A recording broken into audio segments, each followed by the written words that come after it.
All sports, all the time.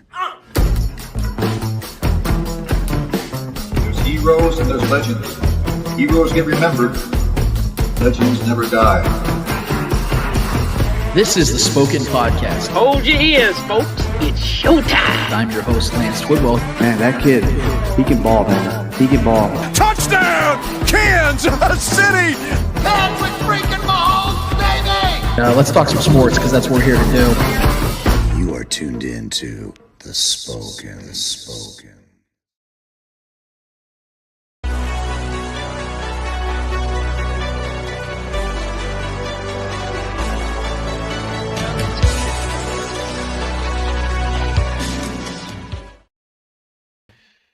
This is the Spoken Podcast. I'm your host, Lance Twidwell, here inside the 𝚂𝙿𝙾𝙺 Media Studios with my guy, Trevor Twidwell. What's good? Episode 304 is in full swing, full motion. We're so happy to be with you and for you to be with us. Whether you were live streaming, podcasting, or YouTube, we want to thank you so much for taking the time to be with us in this time, as we have one hell of a show for you in more ways than one. We are so happy that we are back here again to have another episode. We were well over 300 episodes now. We're blessed to be where we're at, and we have a long way to go. So we tell you the top of every single show. We tell you the bottom of every single show. If you've not already done it, it would help us greatly, guys. If you went ahead and went over to YouTube, hit up the Spoken Podcast on there, where we're live streaming every single Saturday from. If you would hit the notification, subscribe, like, all that stuff, we would hit all those buttons. We appreciate every single time you guys do it.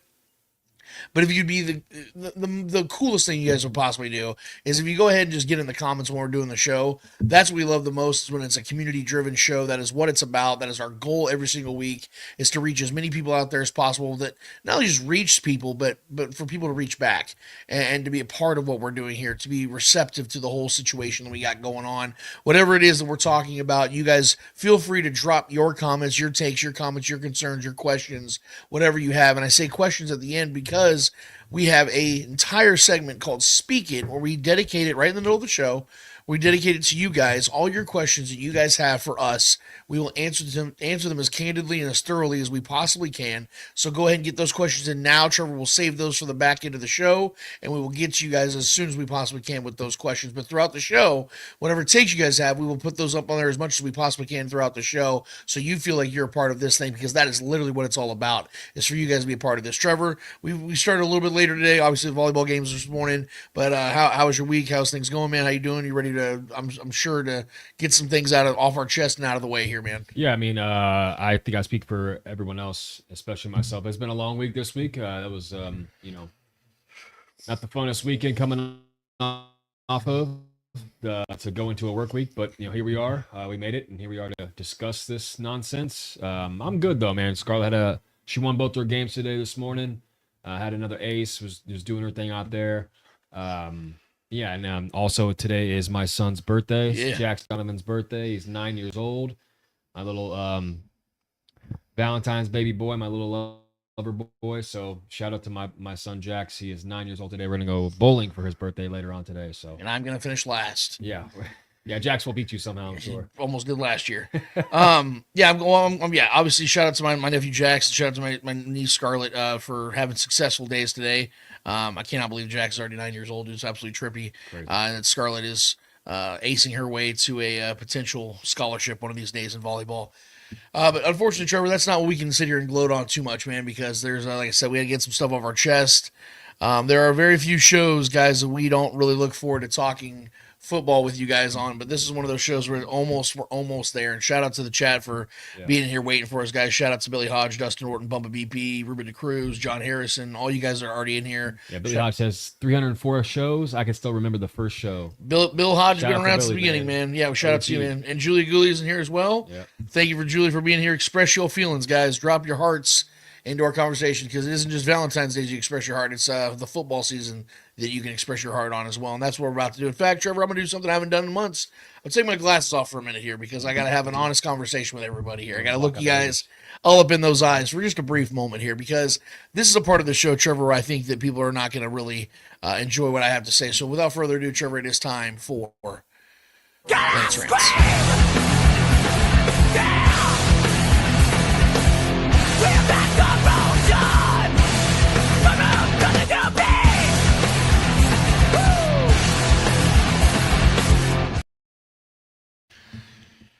remember Super Bowl 55, going into that game, feeling really confident back in 2020. It was a really weird year, obviously, with COVID, and there's no home fans or very limited amount of home fans. And it got even weirder when the Chiefs found a way to play the Tampa Bay Buccaneers in their own stadium, the first team to ever host a Super Bowl in their own stadium. The whole thing felt weird, but the Chiefs were rolling that season. They were 14-1 in games that mattered. Patrick Mahomes, in my opinion, should have won MVP. Just one of the best seasons the Chiefs have ever had. It just seemed like everything went right, other than the fact that for whatever reason, the Chiefs could not hold an offensive line healthy. Their offensive line, just every single player got hurt at one point or another, to the point where in the AFC Championship against the Bills, in the final quarter of the game, the Chiefs' most important piece to the puzzle on their offensive line, left tackle Eric Fisher, snaps his Achilles. And he's done. He never plays another down for the Chiefs again. And even with those odd feelings and that frustration, it felt like there was nothing and no one that was going to stop that team. It felt like the Chiefs could just overcome any and everything. No matter what the obstacle was, they just found ways to win, and they just kept winning games. And that's why going into that Super Bowl, I was convinced that there was nothing the Bucs could do to stop this team. And then we quickly realized how wrong we were. We realized that this Chiefs team's limitations were exposed in front of the entire world. Todd Bowles and his defense humiliated the Chiefs that entire game. Patrick Mahomes could do literally nothing. He was running for his life the entire game, did everything he could, but had no hope. There was 2 drop touchdowns. He had the famous, vertical throw, horizontal throw where his whole body's in midair and he's throwing it perfectly to Darrell Williams, who hits him right in the face mask, and he drops it. Yep. That was a microcosm of the entire game. And that sucked. That night sucked. Trevor, remember we were sitting there just silent beyond belief. And the one thing, though, dude, going through that offseason that we could hang our hats on was, if you really think about it, though, we should have seen that coming. Yeah. The Chiefs' entire offensive line was out, and you're facing the best front seven in the NFL. You're going to probably have some problems. Oh, and Todd Bowles, defensive genius. Played the Tampa 2, cover 2, where Patrick had nothing downfield to throw to, completely shut down Tyreek Hill, completely shut down Travis Kelce. There was just nothing they could do. And it was just a humiliating loss altogether. But again, there was this comfort that came with it that, they had a lot of injuries. And you know what? They'll be better for it. That's not the reality here in Super Bowl 59. In fact, it's quite the opposite. We can't hang our hats, and I mean the Chiefs and their entire fan base, we can't hang our hats on anything with this one. I'm just going to be brutally honest with you guys. And Trevor and I have not talked one time this week, and I can tell you the God's honest truth. We have not talked once about this game yet. Trevor and I are going to give you guys our very unfiltered and authentic reactions to each other in this conversation for the first time all week. We have not talked once, have we? No. Not once. Hasn't been much to talk about. You're right. Anything fun, at least. Yeah. Because outside of the Brian Cook interception, there was jack shit to talk about in this game. But I'm going to tell you guys, and again, this is going to be brutal, so please bear with me, guys. I don't want you to think I'm being Mr. Negative. I know I get that name a lot, and that's fine. Trust me when I say this show is going to end on a very good high note. I got some really good stuff for you guys later on in the show that I think is going to inspire you guys. It may not be what you agree with, but I have a lane of opportunity here where I think the Chiefs can really capitalize on some stuff and recreate something they did 3 years ago that I think they could very well do this year again and set themselves up for more Super Bowl appearances in the very near future and for years to come. So just bear with me on this, the tough part of this conversation. But the Chiefs absolutely blew this game before it began. The Chiefs came into this matchup, in my opinion, with this belief that they're just going to walk into this game and win. I think because of the fact that they had won 2 previous Super Bowls, this was their 5th Super Bowl in 5 seasons they had been to, I believe they started to smell their own brand. I think they started to buy into their own cliff notes, the clippings, if you will. Like, they started to kind of feel themselves a little bit in this one because no one could stop them. Sure, games were ugly over the last couple of years, but the Chiefs kept winning games. They had won at one point, was it Trevor, 20 of 21 games at one point in this stretch. I mean, it was an historic run the Chiefs had been on, and they were literally 4 quarters away from doing something that no team in the history of this league has ever done, at least in the modern era. So I think there was a little bit of arrogance in this game. I think they thought they were going to walk in here with one plan and one plan only, and it was going to work. And it immediately blew up in their face.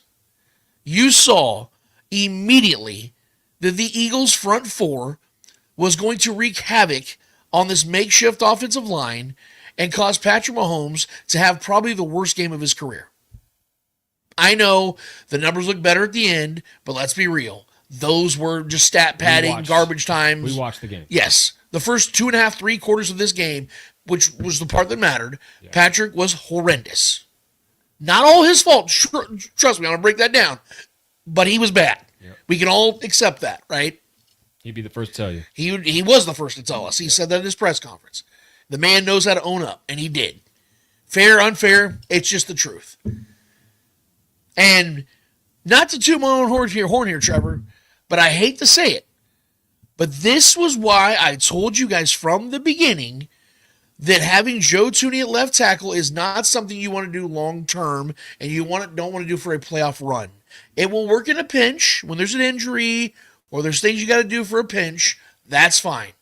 But this was never a long-term answer because it isn't about Joe Thuney being a left tackle. It's about what you're giving up when you're moving him from his position. The man is literally the best, maybe the most valuable player, offensive lineman in the NFL. And I'm not trying to be hyperbolic here. If you took a poll right now across the league and said, who do you think is the most valuable offensive lineman in the league? It's probably Joe Thuney. He's going to get at least several votes. Because of how durable, how unbelievably he could he could probably play all 5 positions if you asked him to at a decent level. He's a top 15 most valuable player in the league. Yes. But what you're giving up when you move him is the scary part. And that's what we saw on full display from the very beginning. Caliendo did all he could, guys. But there's a reason this man's a backup. And not every backup is going to be Allegretti, where they step in and just step out. They just do their thing. And you don't feel a difference. When Joe Thuney hurt his pec before the Super Bowl last year in the Ravens game, Allegretti did his job in the Super Bowl last year. Hats off. But not everyone is Nick Allegretti because not everyone is going to get that contract like Nick Allegretti did with the Commanders this offseason. That's not the reality every single time. More times than not, you're going to get a Mike Caliendo, a guy that's a backup for a reason. Not because he happens to be behind an elite, all-time great left guard. And that's what took place in this game. The Eagles exposed it immediately. And you saw immediately the Chiefs' offense had no other plan in place. Andy Reid failed. The Chiefs coaching staff offensively failed. We give them the benefit of the doubt all of the time about, you give them a week, you give them 2 weeks, you are fucked. Andy Reid going into this game 33-7 off the bye weeks with an extra week to prepare, 10 plus days to prepare. Which is true. Yeah. It's lived up to it. Yeah. But when he doesn't get the dub, that means he failed. And when we all saw, and even the Chiefs were the favorites in this game, they failed. Now, I'm not going to talk a lot about the defense here because I thought the defense played their asses off. They were consistently on the field, man. I thought Spags coached his ass off. Saquon had one of maybe his worst game of the year. If I was to tell you, Trevor, looking at box scores, if I was to tell you that Saquon was held under 60 rushing yards and Xavier Worthy had over 100 receiving yards and a touchdown, what do you think the score would be? I mean, yeah, that's why you can't just box score chase. But Chiefs 31-17? They win by a couple touchdowns? No, they got destroyed. And it's because their offense went into this game with a half-ass mentality, with this arrogance that they clearly played with from the beginning, and they got shelled. They got humbled. And I feel like an idiot because I was sitting here just a week ago on this very show guaranteeing a victory. Telling you all that, hey, it's in the bag. So maybe I played a part into it too. Maybe we played a part. It's a cultural thing at this point, guys, because the Chiefs just win games, and we just assume this at this point. I almost forgot what it was like for the Chiefs not to win a Super Bowl. That's how great it's been lately. Right. And so this was an absolute awakening that the Chiefs, whether you want to say, they needed it or not, they got it. Whether they wanted it or not, they got it. From the very beginning, this game was lost in the trenches. Chiefs offensive line got absolutely destroyed. They had no offensive fluidity because of it. They could not get in rhythm because of it. And when they did have opportunities to catch balls, you see guys like D-Hop who I've defended vehemently.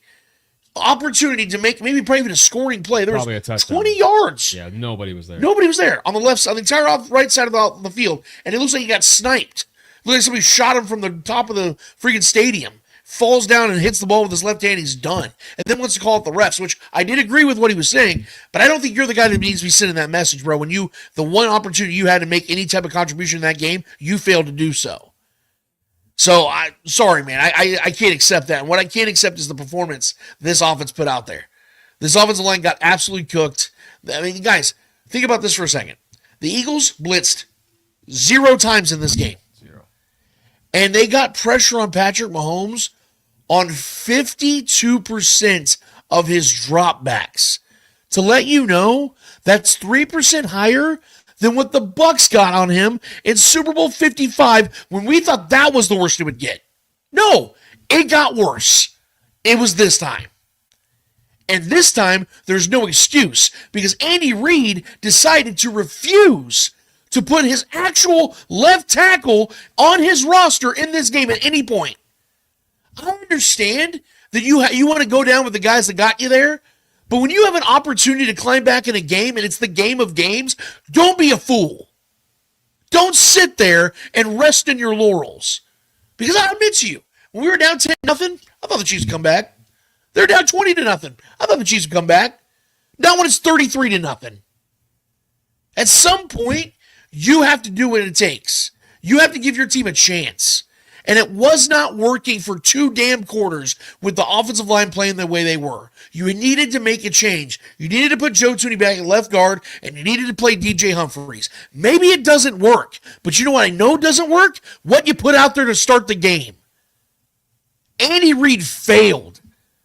He failed his team. As much as we praise him on this show, and I think Andy Reid's the greatest coach that's ever walked this earth, and I mean that. I genuinely love Andy Reid. I am so blessed and honored he's our coach. But he shit the bed. This was an all-time clunker. And I don't know how anybody can disagree with me on that.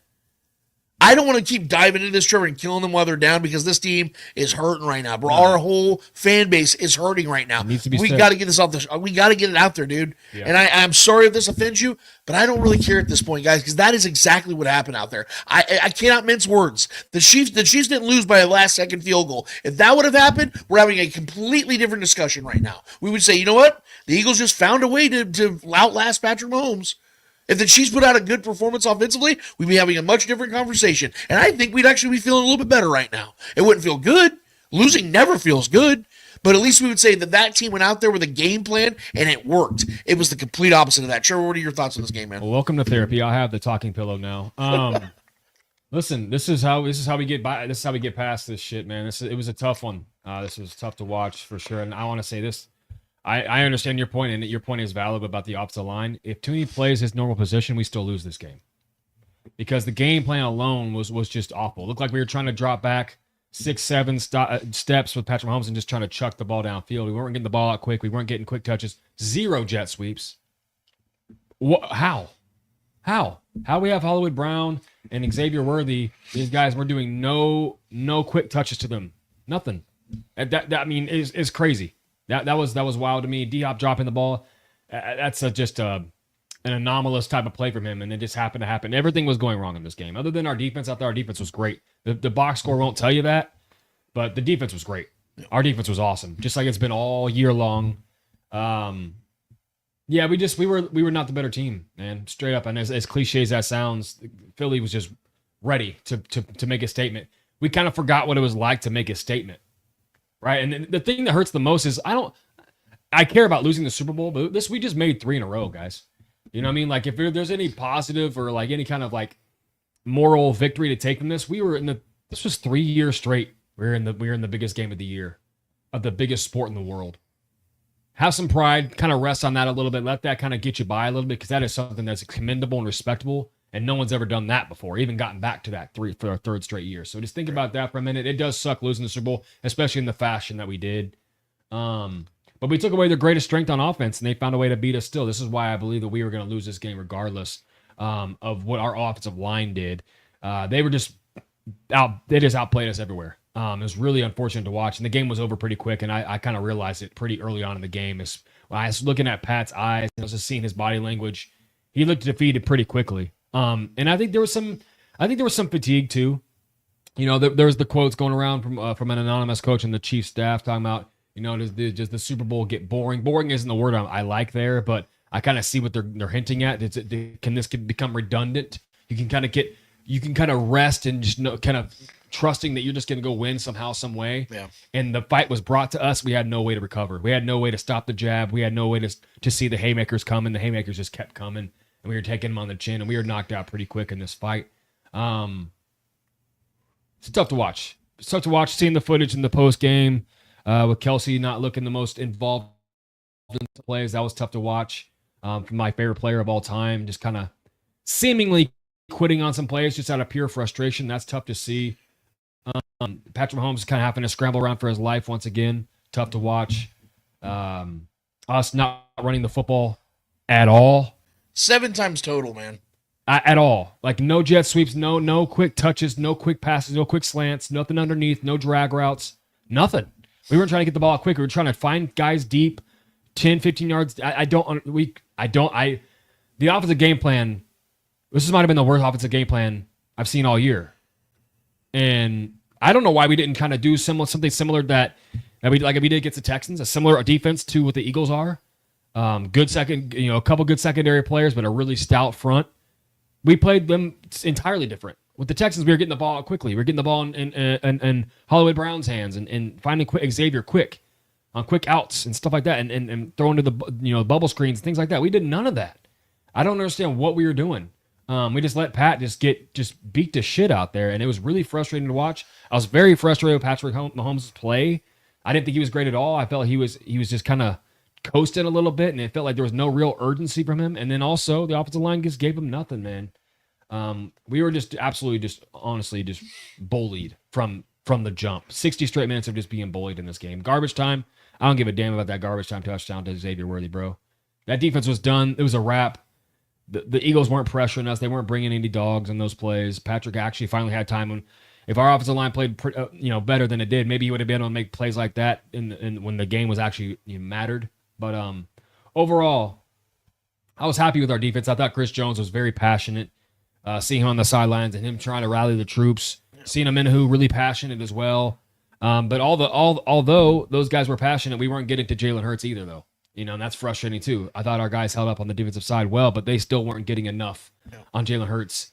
Even though Jalen Hurts didn't really have to do much. He made a couple big throws in the game, and that was really about it. Had a couple nice scrambles on some second and longs, third and longs, and converted those. But he didn't have to be special. All he had to do was be efficient and just kind of steer the ship, and the roster kind of took care of the game for him. So, yeah, rough. But I mean, if I had anything to say to fans and myself, what I've been kind of talking to myself in my head all week about this after watching that and witnessing that debacle, it's just we're still in a very special place here, man. And zoom out a little bit. It sucks because we're in this shit right now and we're smelling this shit. Our noses rubbed in it. But we just had coming off 2 years in a row where we had the highest of highs. And the crash, it hurts a lot when you're coming down from the highest of highs after 2 straight years of experiencing the best feeling ever. And now you feel the worst. But Patrick Mahomes' biggest losses have come in an AFC Championship game and a Super Bowl. So just know that we're either making one of those two next year.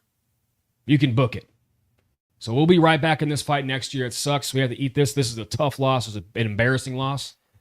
But I have no doubt in my mind that the Chiefs will either be in the AFC Championship game fighting for another Super Bowl or be in the Super Bowl come next season. And that's with or without Travis Kelce on whatever he decides to do. I have full faith in that.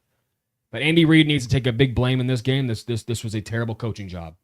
Our biggest strength became our biggest weakness in the worst timing ever. We had all of our faith in Andy Reid, and the game plan was absolutely ass. It was horrible. And everyone knew it. He knows it too. So whatever we got to do, if we got to move on from Matt Nagy and whoever is surrounding Andy Reid as far as game planning goes offensively, Pat deserves better. That was unacceptable. So that's where I'm at. I will say one more thing. and I think a lot of people agree with this, and I think Trevor will agree with this. It isn't the loss that sucks; it's how they lost. Yeah. It's the way they played. It's just the laying down effect of essentially on offense. Just there was no life. Dad, I was talking about our dad the other night, and he pointed out something, and it's funny too because maybe it's a generational thing. I was talking to one of my best friends' dads as well this week about it, and they both said the exact same thing. They said if you looked in their eyes at the beginning of the game, it looked like they were kind of feeling it, where it's almost like, are you playing? Because remember I was saying, are you playing for this championship, or are you playing for a three-peat? It felt like the weight of the three-peat was what they were playing with or playing for. And that's not what you want to do, because they were saying the opposite all along. We're not worried about that. We're not focused on that, which we all know isn't true. But it didn't feel like they were playing for that game that night. It felt like the Eagles were, because that was the Eagles' chance to win something. Chiefs, like you said, Trevor, they're there every year. Yeah. This is the worst they do. If you could gauge on which one you were more, like which one makes your gut wrench a little bit more about this loss, is it the fact that we actually lost in the Super Bowl, which happens. Like I said, zoom out. There's going to be Super Bowl losses. Tom Brady has several. And there's several years where he didn't even get a chance to even lose a Super Bowl because he didn't even fucking make it. That's going to happen. That when you look back at the resume, we'll have to zoom out and look back on when the history is done. Is it hurt more that we just lost the way we lost, or is it hurt more that we left the opportunity to make history? That's the one that hurts me the most. That's a really good question. I think, and I don't want to sidestep it. I think it is a little bit of both, though, because they're married to each other. But I'm saying, like from a micro perspective, which thought bugs me the most, that we could have been the first team. I think the longer time goes, it'll be because more. I think the longer time goes, it'll be the three-peat that we lost. Yeah. I think right now in the micro, it's. We got our ass. You got your ass beat. Yeah, exactly. Like I think that pain will eventually kind of subside, because a loss is a loss eventually. At the end of it, we'll always look back at it. Well, I see an L.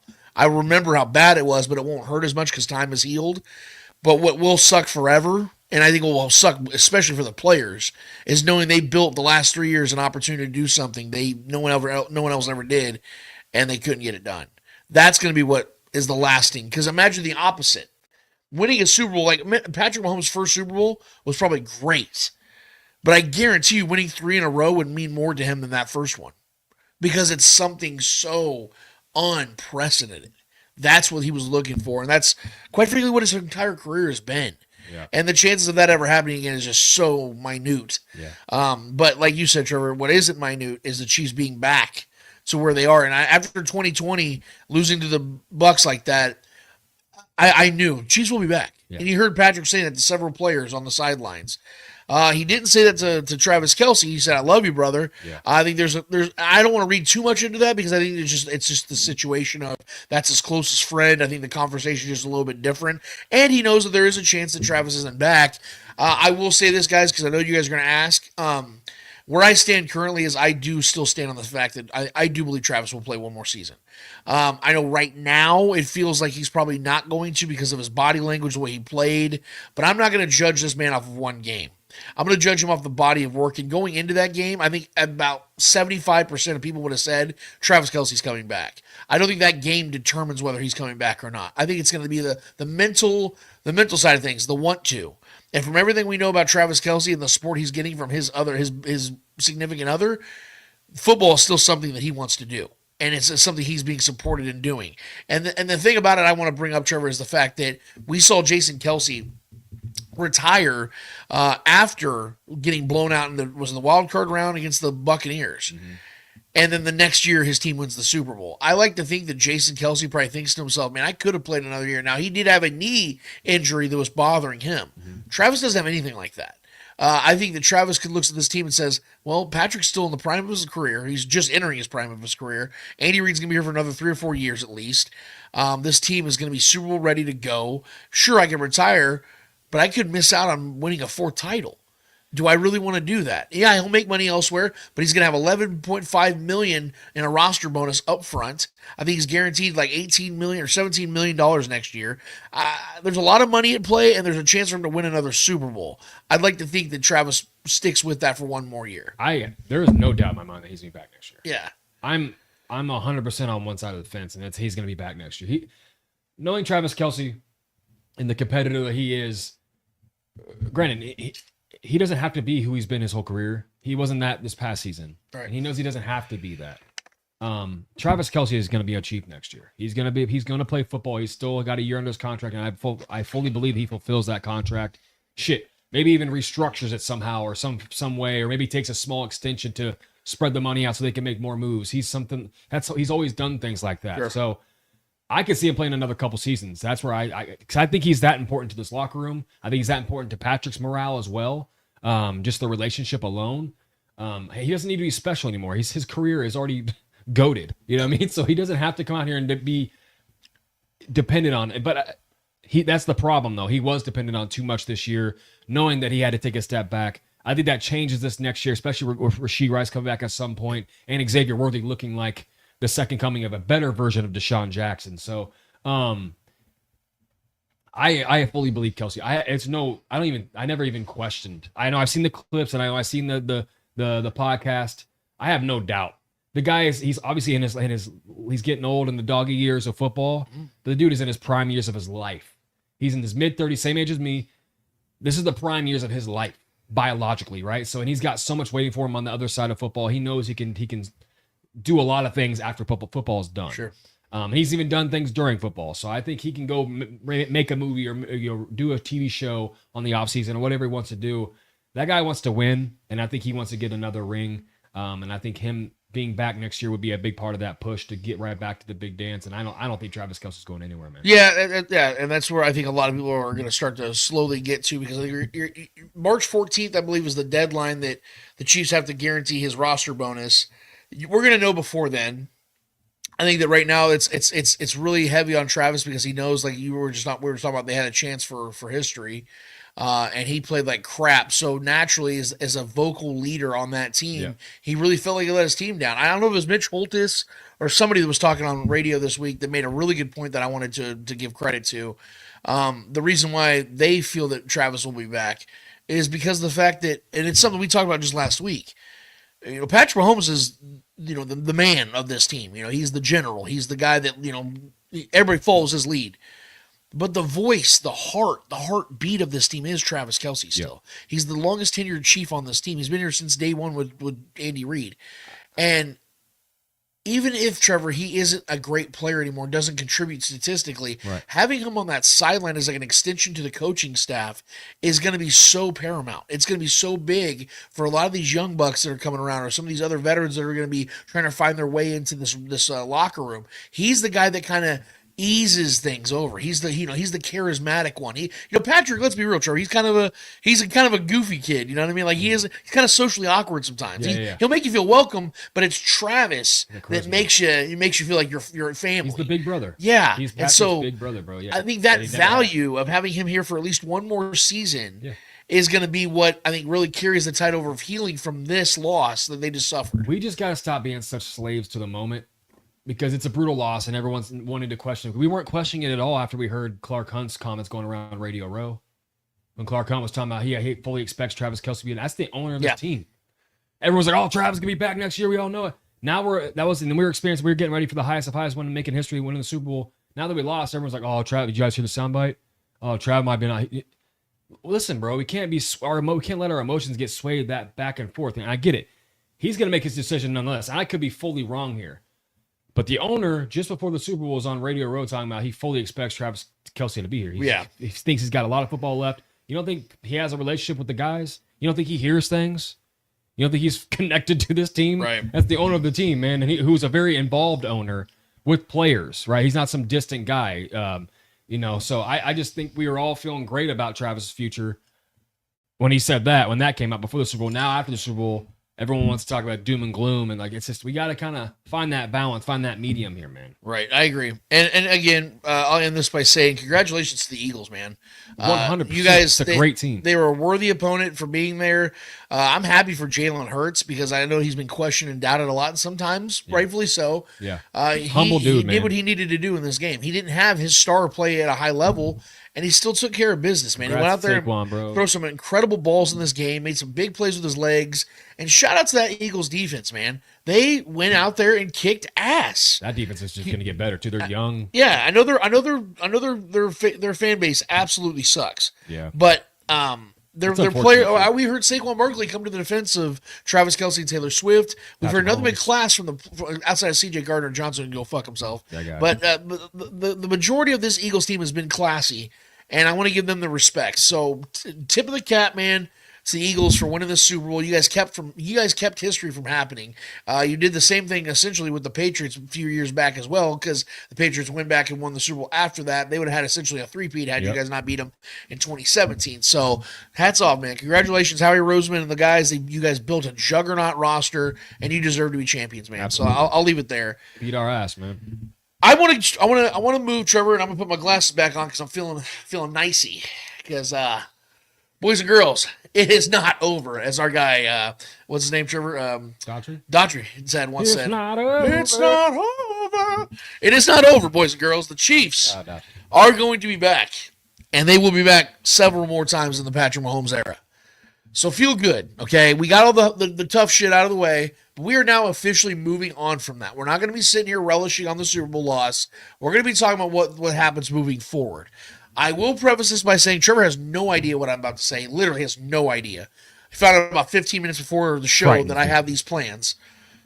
But I have a list of things that you guys remember last year, Trevor, and I fucking nailed that list. Outside of re-signing Nick Allegretti, I got like everything right on my wish list of what I want to see Brett Veach and the Chiefs do this year to retool, not rebuild. Let's remember, this is not rebuilding.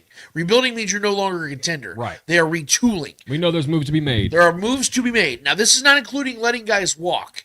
I'm not going to specify on that, even though you guys do know some of these moves will be telling on myself about what that means. But these are some ideas that I do have right now. This is very early, so it is subject to change. But this is where I'm at right at this very moment in the mid stages of February 2025.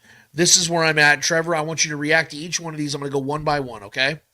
My first Chiefs offseason wish list, the first thing on my wish list, and this is the most common sense of them all, extend Joe Toney.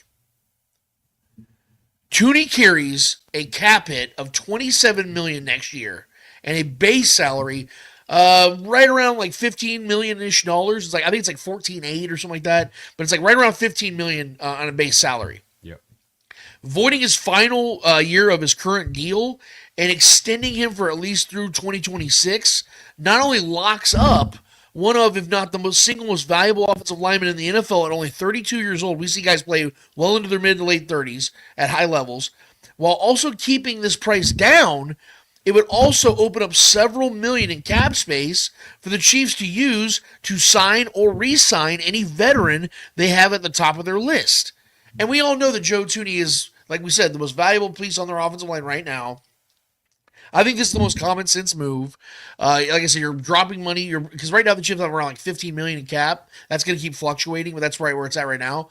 They'll have, when this move happens, well over 20. So that gives them a lot of space to utilize to sign a couple guys initially before other guys' money starts to fall off the books. Sure, what are your thoughts on this move initially? I mean, it makes too much sense. I mean, Toney much sense. Nice. I think he's a fundamental piece of what we are, right? He's been a massive contributor since he's arrived, and we've had nothing but success since he's arrived. So that's a guy you keep around. Hopefully, or he will be playing his position, his normal position. So that's a guy who's elite at what he does, and extending him and freeing up some more space is a no-brainer to me. Well, and the biggest reason why, yes, opening up that space is, number two, either re-sign Trey Smith or tag and trade Trey Smith. I got to be honest with you guys. I want to keep Trey Smith, but there's a significant chance that Trey Smith is playing elsewhere in 2025 because there's a significant chance that Trey Smith resets the market for NFL guards.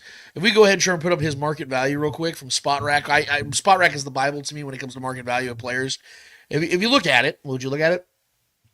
His market value right now is set at $19.7 million per year, so essentially $20 million per year. He would have right now a market value of 4 years, $78.8 million, with an average salary, like I said, of $19.7 million per year. That'd be the fourth highest amongst all offensive linemen. And I think that Trey Smith's worth every penny of that, here in Kansas City or elsewhere. This is why I mentioned the importance of locking up Toney now with an extension, because if the Chiefs wait until 2025, they would not only not have the money for a chance to bring back Trey, but once Trey would reset the market elsewhere, Tooney's price would go up significantly and spike in 2026, which would mean the Chiefs could end up losing both players within a calendar year. That cannot happen at all. Now, back to the part where there's a significant chance that Trey Smith is playing elsewhere in 2025. His market is going to be insane, and there are a number of teams with young quarterbacks on rookie contracts that would love nothing more than to spend whatever amount of money it takes to land the monster 25-year-old. So this really comes down to what Trey wants, if we're being honest here. Make All City or break the bank and possibly get back to a Super Bowl one day. And if you get our videos ready here real quick, Trevor, when it comes to the Chiefs, they have to be like Denzel Washington. I'm leaving here with something. You know what I mean? I'm from around the way. I'm leaving with something. The Chiefs have to leave here with something. Whether it's locking up an elite 25-year-old right guard for the next 5+ years or getting draft compensation in a tag and trade.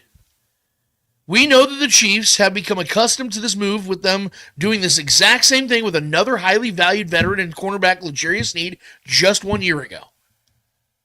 Despite Sneed's consistent knee issues, the Chiefs convinced the Titans to give up not just a third-round pick for Sneed, but it was the second overall pick in the 2025 third round. In other words, fleeced by Beach. I don't believe anyone that would agree to trading for Trey Smith will be getting fleeced because of how great he is and how he has literally zero injury concerns to this point of his career. But I do believe the Chiefs could get multiple picks out of this trade. But this trade isn't the most simple of trades. What do I mean by that? Well, let's start with the tagging part. If the Chiefs tag Trey Smith, he comes along with a $23 million tag. It's a lot. A lot of money. In other words, if the Chiefs make this decision, they better know that another franchise has a trade offer ready to go, or else the Chiefs are out $23 million, and they currently, again, only have around $15 million, so they'd be in the -8 in cap spending, and that's something that just cannot happen. Which leads to the next but much easier challenge of this situation. Which team or teams would aid in facilitating this trade? Well, the first team that comes to my mind, the Chicago Bears. With the inner executive relationship ties aside, with Ryan Poles being over there as their new GM and he used to work with the Chiefs, the Bears are damn near a perfect trade partner. They have the cap space to pay Trey Smith whatever it would take. They have a massive need in protecting their young quarterback, star quarterback, on a rookie deal in Caleb Williams. They led the league with 68 sacks last season, by the way. They also have the draft capital to sweeten the deal for the Chiefs in return. The Bears currently have 8 total picks in the 2025 draft. They have the 10th, 39th, 41st, 72nd, 149th, 197th, 235th, and 242nd overall picks. Knowing that this trade would give the Bears an elite guard who hasn't even entered his prime seasons yet, who could spend the next decade plus protecting Caleb Williams, knowing that their first few selections, they would spend one of their first few selections on bettering their offensive line anyway. If I'm the Chiefs, this is what I'm asking for. The 39th and 149th overall pick for Trey Smith, which would take the Chiefs from 6 picks that they currently have to 8 picks. And this, if we can put it on the screen real quick, this is how their picks would look after this proposed trade. The Chiefs would have the 31st, 39th, 63rd, 66th, 95th, 127th, 149th, and 256th pick. They would have 5 picks in the top 100. Sign me the hell up for that. I think that this is, look, and again, I want to keep Trey Smith. Yeah. If Brett Veach came to our house right now, Trevor was like, Lance, what do I do, bro? I'm like, dude, figure out a way to pay Trey Smith. I would rather have Trey Smith because you just don't replace guys like that. Right. Especially where you got him. But If Trey's like, bro, I'm sorry, guys, I've won 2 Super Bowls here. I love it here, but I want to go and break the bank. He has every right to do that. And I wish him nothing but the best. Then you have to tag and trade him. You cannot let this dude walk for nothing. You cannot lose Trey Smith for nothing. Yeah. Eat the $23 million until you get the trade facilitated, and that money moves. But you cannot, like I said, Denzel. I'm leaving here with something. I'm from around the way, bro. I'm leaving here with something. The Chiefs have been from around the way. They have got to leave with something, whether it's keeping Trey Smith or getting multiple assets out of him. What are your thoughts, Trevor? I mean, yeah, this is a no-brainer. I mean, this is, again, a fundamental guy, a guy that's contributed to the success that we know and love around here, and why we love and enjoy having the Arrowhead Invitational. He's one of the key contributors to that success. It's a lot of money, though, man. It's a lot of money for a guard. That money is going up for this position, the position that didn't used to get this kind of dough. But people are starting to realize how important these positions are. Yeah, with the passing game that the NFL has now, you know, yeah. So, I mean, protecting your quarterback is vital. It didn't help him because he was getting pretty. It wasn't a great performance for him in the Super Bowl, if I'm being honest. But it's really going to come down to what I think he wants to do. Because I think the Chiefs are going to have some kind of deal ready to go. Veach is going to, just like the Tyreek Hill situation. You know, Tyreek Hill, we offered him damn near a similar contract to what he got in Miami. He just wanted to leave. And if Trey wants to leave and make a little bit more somewhere else, cool. I will shake his hand like a man, look him in the eyes, and you know, pay homage and give him the respect that's due on his way out. So, yeah, man, this one for sure. This is a guy you want to keep around. If you can keep him and Toney, and you know, sacrifice a couple other positions that we might need to pay. You know, guys like Nick Bolton, maybe possibly. Who knows how we're going to handle that one? But I trust Veach to figure out the monies, man. This is what he does. This guy is wheeling and dealing. This is how he figures things out. We figured out the money for Chris Jones. We were gonna pay Tyreek, but he just wanted out. That's why he's no longer here. Otherwise, we would have had no problem keeping him here. Yep. We offered him a healthy contract. I think Trey stays. Oh, I like that. Okay. I really feel like Trey stays. I feel like he's a part of this culture, man. You know, he's one of those guys that's helped make this culture what it is. And I think listen, this is just me judging who I think he is. I don't know him personally. This is a guy that I just feel like cares a lot about his legacy also. I think he would take a little less to be here and remain here in a championship caliber team rather than going to a team like Chicago that's just a dumpster fire all the time. He could be one of those people that changes the culture over there too, for sure, because I still believe in Caleb Williams, but he's a guy I still think that wants to win now and he knows he has the best opportunity to do that here and have another shot at getting another chip next season. Yep. And I fully believe that from what I've known of him and seen of him and heard of him and his character, what I've kind of accumulated as a fan of his since he's been here, the Chiefs took a big shot on him. You know, we didn't draft him. He obviously should have went a lot higher than he did in the draft, but the Chiefs had faith in him. They took a shot on him, and that you can also use that for him to go take the money because where he was drafted, he could have been a second round pick. How talented he is, yeah, he's made next to nothing. So I would not blame him at all. But I just feel like he's going to be a Chief, man. I feel like he's one of those lifer guys. You know what I mean? He's just one of those guys that's kind of a possible Ring of Honor type of player if he continues to be here. And I think he knows that, and I think that means a lot to him. I don't know, man. This is just a special bunch, so I have a lot of those feelings about a lot of these guys that are here that have brought joy to us and changed the culture in Kansas City here, and he's one of those guys for sure that's near and dear. So I don't know, man. I just have a feeling he's going to be here. I really do. I just have a feeling that Veach is going to figure it out with him. He's going to make a lot of money here, whether he stays here or not. But maybe take a little less than what like the max deal would be going to Chicago or a team that has the money. I think he stays. My number 3 wish on my wish list is another one I know is a very, very big. So I'm trying to get all like my fan favorite ones out of the way because I'm about to start giving some ones that are not going to be fan favorites. This one is a big time fan favorite. I know everyone wants this. You got to resign Hollywood Brown. I mean, you want to talk about unfinished business? I mean, it felt as if he and Mahomes, their connection was fluid from the jump. It felt like just simpatico. Like they were built for each other. But Hollywood just could simply not get on the damn field until late December. I mean, it was so frustrating how that little SC joint, man, how long that took him out. Yeah. But even then, you saw the immediate impact. I mean, he was immediately an effective piece to the puzzle. Imagining, having a full offseason with him again in training camp, he stays healthy, and I mean, he could be a deadly commodity in this offense. And his quotes after the game too, talking about this has been my favorite year ever as a pro. And Patrick told him we'll be back, and I think that if Patrick wants him, he's gonna be back. We have yet to really see what he can really do in this offense because he hasn't truly been acclimated yet. And here's the best part: he's only 27 years old, and according to Spot Rack, he has a market only set to 1 year, $8 million. Now the Chiefs, I'm willing to bet they can get him on a lower deal than that because they initially got him for 1 year for $7 million. He missed 15 games this year. I'd imagine they probably get him for 4.55. But even if they have to settle for 8, I think they're going to be okay with giving him that because I think he can well overdo that and even give him some incentives to get him up to 10, 11, 12. Regardless, he needs to be back in 2025. I'm assuming you agree with that vehemently. Oh, you already know, man. I think if you have that trio of Hollywood Brown, Rashee Rice come back around probably week 8, 9, maybe hopefully sooner than that. Yeah. But I'm kind of guesstimating he's going to miss at least half the season. I'm saying at least 4 to 6 weeks. Right. Yeah. So, especially with not only their injury return, possible, fines and or not fines, but suspensions. Who knows? Yeah. But Rasheed's a good dog. We know he's going to be back. So having that trio of Xavier Worthy, what he could possibly be even just next year, growing off of this experience, my God, the kid was bloomed before our eyes in like six weeks of the season.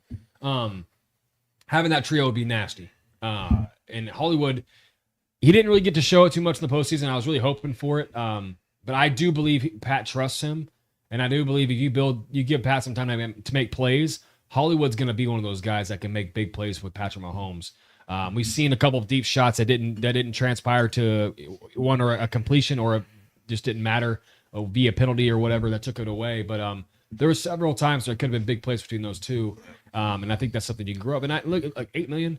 If that's the top dollar you got to pay him to bring him back, I think it's a no-brainer, bro, because it's a guy that has built-in chemistry. You don't have to go find someone else. You don't have to break the bank on a T. Higgins or something like that in free agency, even though I would do that in a heartbeat because I would love T. Higgins. I would love to see him in the red and gold. But bringing him back, in my opinion, is a no-brainer because there's so much for him to be proven, right? He still has a chip on his shoulder. He wants to prove more. He didn't get to do that this season because of an injury in the preseason. So, yeah, man, I'm on board with this one for sure. Douglas Slyman's in the chat. Shout out, brother. Thanks for coming in. What's good, gentlemen?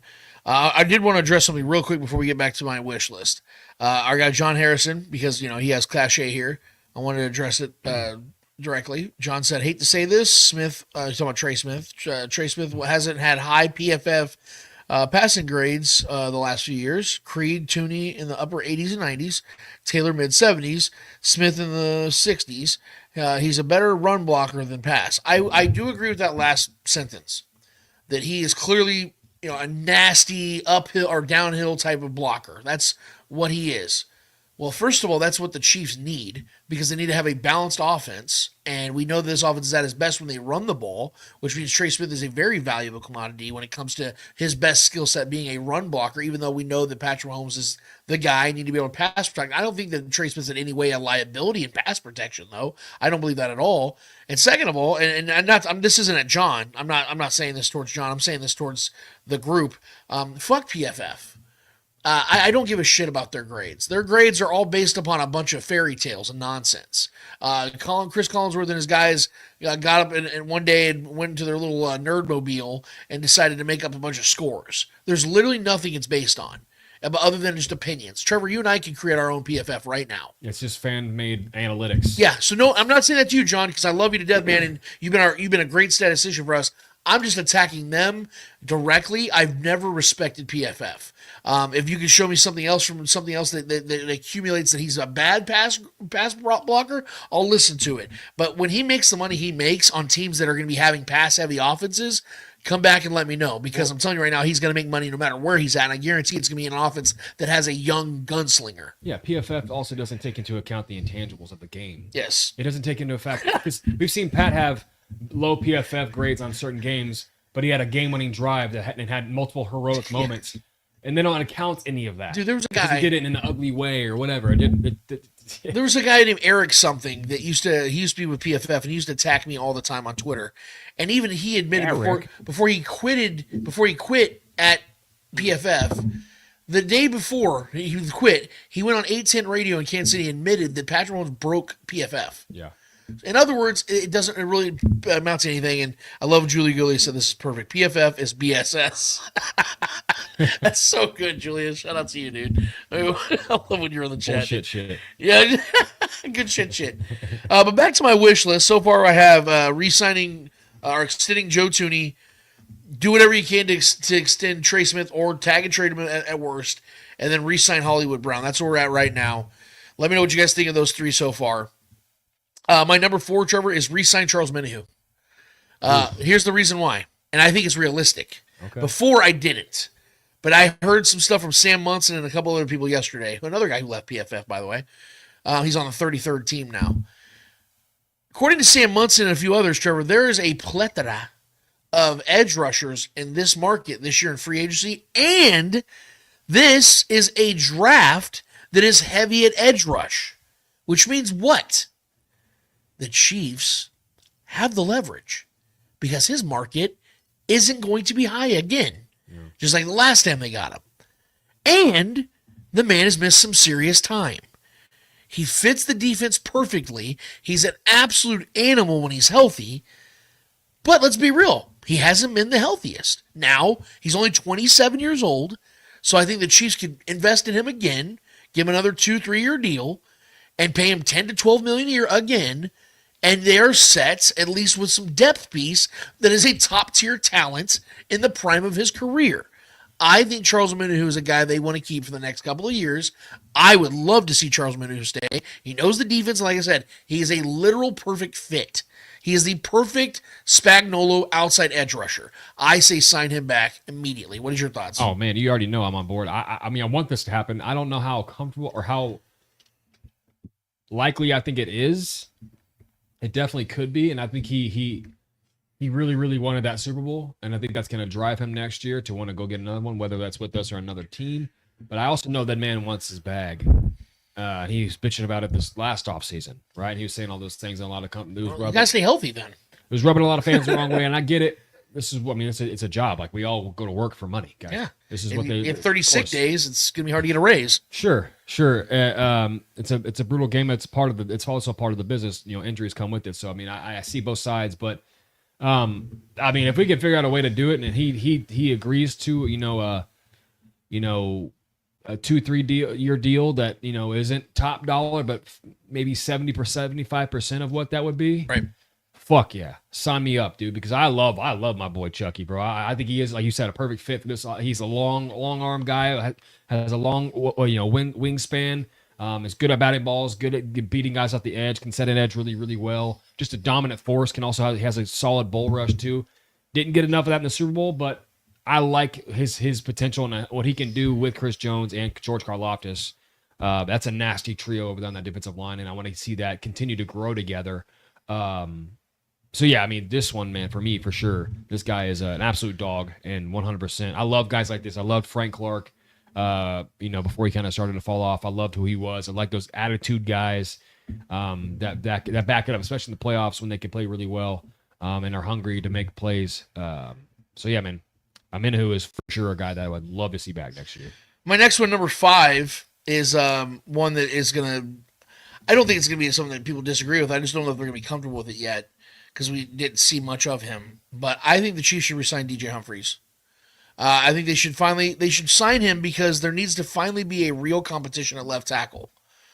And I'm going to express more of what I mean when I was talking about competition later. But, I mean, not to bring back the Super Bowl, Trevor, because I'm not. But is it any coincidence to you the last time the Chiefs had an explosive offense for a full season, they had Orlando Brown Jr., who was their last reliable left tackle? Or Eric Fisher when he was. Well, yeah, that was years ago. Is what I'm saying. Like the last time, though, a truly good left. Yeah, like Orlando Brown is the best left tackle the Chiefs have had in the last 3 years. It's not even questionable. And the last time the Chiefs had an explosive offense, the last time Patrick Mahomes won MVP, who was his left tackle? It was the last time they had a guy, and I know Chiefs fans ran Orlando Brown out of town. Sure. But what's happened since? They're playing Joe Thuney at fucking left tackle now. Like that's how bad it's got. Wanya Morris. You know what I mean? Yeah, exactly. So I think DJ Humphries may not be the answer there, but I think is a proven commodity in this league who will be 31 next season, which is not old. And I think he'd be a guy that he's already, I don't know if you've heard, he's already expressed that he wants to stay in Kansas City. He's already come out and said Jimmy? it. No, DJ Humphries. Oh, DJ Humphries. Yeah. He's already expressed, I want to stay in Kansas City. Why wouldn't he? Yeah, so I think He's got a lot to prove still to himself. there's a relationship there. I think the Chiefs want to give him a true opportunity now that he would have an offseason with the team, training camp, things like that, and have a competition. And I will leave it there because I have something else I want to bring up later on. Your thoughts, real quick. Oh, I mean, yes. Okay. Yes, sign me up. I mean, keep a true left tackle, the only true left tackle on this roster at the moment, because we don't know what Kingsley is. Kingsley going to be a guard? Are they going to make him play that? Who knows what they're going to do with Kingsley? I don't know. I still have faith that Kingsley can be a tackle. Are they going to move him to right tackle? I don't know. I think he's a freak athlete. Can I give you my prediction? Sure. I think Kingsley in training camp initially is going to give a chance to compete for left tackle. Yeah. But I'd say where I think he ends up if Trey Smith's gone. Right guard. That's what I'm saying. He could play because he's a freak athlete. Yes. Say what you want about Kingsley. He did not look good when he was out there. Strong as I shit, get dude. it. Yes. Growing pains were tough. The game was way too fast for him. I get it. That can be taught. He can be. But if his feet never catch he fire, is a freak, dude. he will play guard. Watch his college tape. The kid isn't. He's a freak. He's strong as shit. He just wasn't fast enough to play left tackle this year. So maybe he will never be. Maybe he won't. Yeah. But he could become a hell of a guard. I do believe that. If that does happen, because we can't sign everybody, bro. Yeah. All these guys we're talking about, of course it's a yes. We want to bring all these guys back, but we're not going to be able to do everybody. Right. You know what I mean? So if Trey does end up being out the door and takes the bag somewhere else, then we'll figure it out. And I think a guy like Kingsley could possibly become. So I agree with you there. Well, on these next couple of names, I do believe the Chiefs can get very cheap. I think the Chiefs should re-sign Kareem Hunt. Kareem Hunt will never. I don't think he's the premier back by any means. I don't think the Chiefs need to give him 250 rushes next season. But Kareem Hunt will fill that role of being that hard-nosed running back that get you the tough yards. He's shown that every single time he's played for the Chiefs. He will get you those ugly yards. He'll get you those 3rd and 2s, those 4th and 1s. Yep. He'll make you need goal a third line. One yes. converted. You need a 3rd and 1 converted. Yes, Kareem Hunt's your man. Yes, exactly. I think and you could get him for a veteran minimum probably at this point. He would play for free. You get him for 1 year, $2 million. What he went through this year with his team, what he experienced this year with his team, it was a priceless thing for him. That's. Yeah. I think yes, and you can give him some incentives and things like that. But I think that Kareem Hunt overall would gladly stay in Kansas City for a 1 year, $2 million deal or something of that nature. I definitely think they should bring Kareem Hunt back because he fills a role. It's more than just a sentimental thing. It's also because he fills a role. So I'm assuming you agree with that one. Yeah. I mean, dude, Kareem he's near and dear to our hearts. Yes. Me and you. I mean, if anybody who knows us knows we love us some Kareem Hunt. We knows how upset we were when he ran out of town. Granted, he was just dishonest, but I felt like maybe suspend him or whatever you got to do. Give him a demerit, whatever. That was a tough thing to watch him walk away with what he was doing in the league at that time. So still seeing how he could be utilized in this offense and be very vital to this offense. For a while we didn't have a good, until he got here, we didn't have a good 3rd and short, move the sticks kind of a play in our repertoire. So once he got here, that changed. Yep. Goal line, give it to Kareem. 3rd and 1, 3rd and inches, Kareem Hunt. It's automatic. So I call him Dr. Net Positive because he just never has negative plays. Even if he gets hit and spun around, he's going to be pushing his back towards you and pushing you over with his back. So yeah. Another guy that I want to see is a glue piece for the Chiefs. This is number 7 on my list. We know that the wide receiver room is going to be led by Rashee Rice and Xavier Worthy. They'll probably draft another piece. But they usually keep around 5 to 7 guys in that room. So you're going to have guys that backfill the bottom of that room. Who better than Juju Smith-Schuster? I would like to see Juju come back for 1 more year. He made big plays in the postseason this year. He's 27 years old. I know that his knees aren't great, but dude, yes, exactly. Yeah. In big moments and big games, Juju comes up. And look, yes, he's had his injury concerns and things of that nature, but he's only been a good player for the Chiefs. Not even just a player; he's a good locker room guy. Yes, guys love him. Yes, yeah, exactly. This team loves him. Yeah, like Andy this whole Reid franchise loves him. Yes, so you can get him on a 1 year, $3 million deal. Yeah, like bring him back. He would love to stay in Kansas City. Dude, let's be real. He was after we let him go to New England. He was an outcast in New England, and they just let him basically just walk away. Right. No one. And if I'm being honest, this may sound fucked up to Juju. If he was sitting here, I probably wouldn't say this out loud, but no one else probably wants him, which is crazy to say. That might be true. That might be true. This is where this is his home. This is where he's found a place for him to be utilized. Yeah. And the team that understands him. Yes. And his market's not going to be big at all because if Hollywood Brown's 1 year, $8, Juju's going to be half of that at best. Yeah. So I'm thinking you get him on a one year deal for $2 to $3 million. He's your wide receiver 4. You know what I mean? Like, what's the really? I mean, what would you rather have, him or Justin Watson right now? I would clearly rather have Juju Smith-Schuster. Or James T. Kirk jumps in the chat and says Juju or McColl. Well, McColl's going to be a guy that I think is going to be battling Nico Remigio. So I think it's pretty clear who's the better player between them at this point. I know, and I think it's going to be Nico. I think Nico leaped over McColl. And you guys know I'm a McColl guy. McColl's a free agent. I think McColl's gone. I tend to agree. Yeah. That's what I think. Nico, and then, spoiler alert, he's not on my list. Right. So Nico stole the show. Yeah, Juju's more of a offensive player. McColl has had his moments, but Juju is more of a real wide receiver. That's why I want him on this team. And again, he's not going to be wide receiver 2 or 3. He's going to be wide receiver 4 or 5. Yeah. Like, sign me up for that, man. Like, it's a veteran guy that's helped you win a Super Bowl and get back to another one. Yeah. That's a great guy to have on 27 years old. I mean, he had the 2 biggest passing plays of the postseason. Yes. One that was like a 45-yard reception that he ran up the middle, and another one was like 30-something yards. And he was a massive contributor in 2022 when they won. He was the number 1 receiver on this team, and they led the league in scoring. Yeah. You know what I mean? So, yeah. My number 8 on my list, Trevor, is re-signing Turk Wharton. He's only 26 years old. He was good in the Super Bowl. He was one of the only bright spots in the Super Bowl, man. He's getting better. He was awesome. I feel like he's getting significantly better. And this is one of those Brett Veach value picks. He was a 3rd-round pick. Monster. You know, like nobody really expected him to be anything.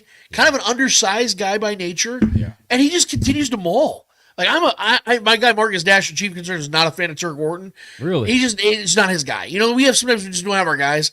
That's just not his guy. Yeah. He's my dude. I like Turk. He can be a wallpaper kind of guy. Sometimes you don't really realize he's there. He's not he's never going to be an Aaron Donald type player. Right, but I mean, that guy makes big plays at times, though, man. You need guys like that. You need glue guys. He's optically just intimidating as shit. And one of these big man. And one of these last 4, honestly, DJ Humphries, Kareem Hunt, Juju Smith-Schuster, Turk Wharton, what do they all have in common?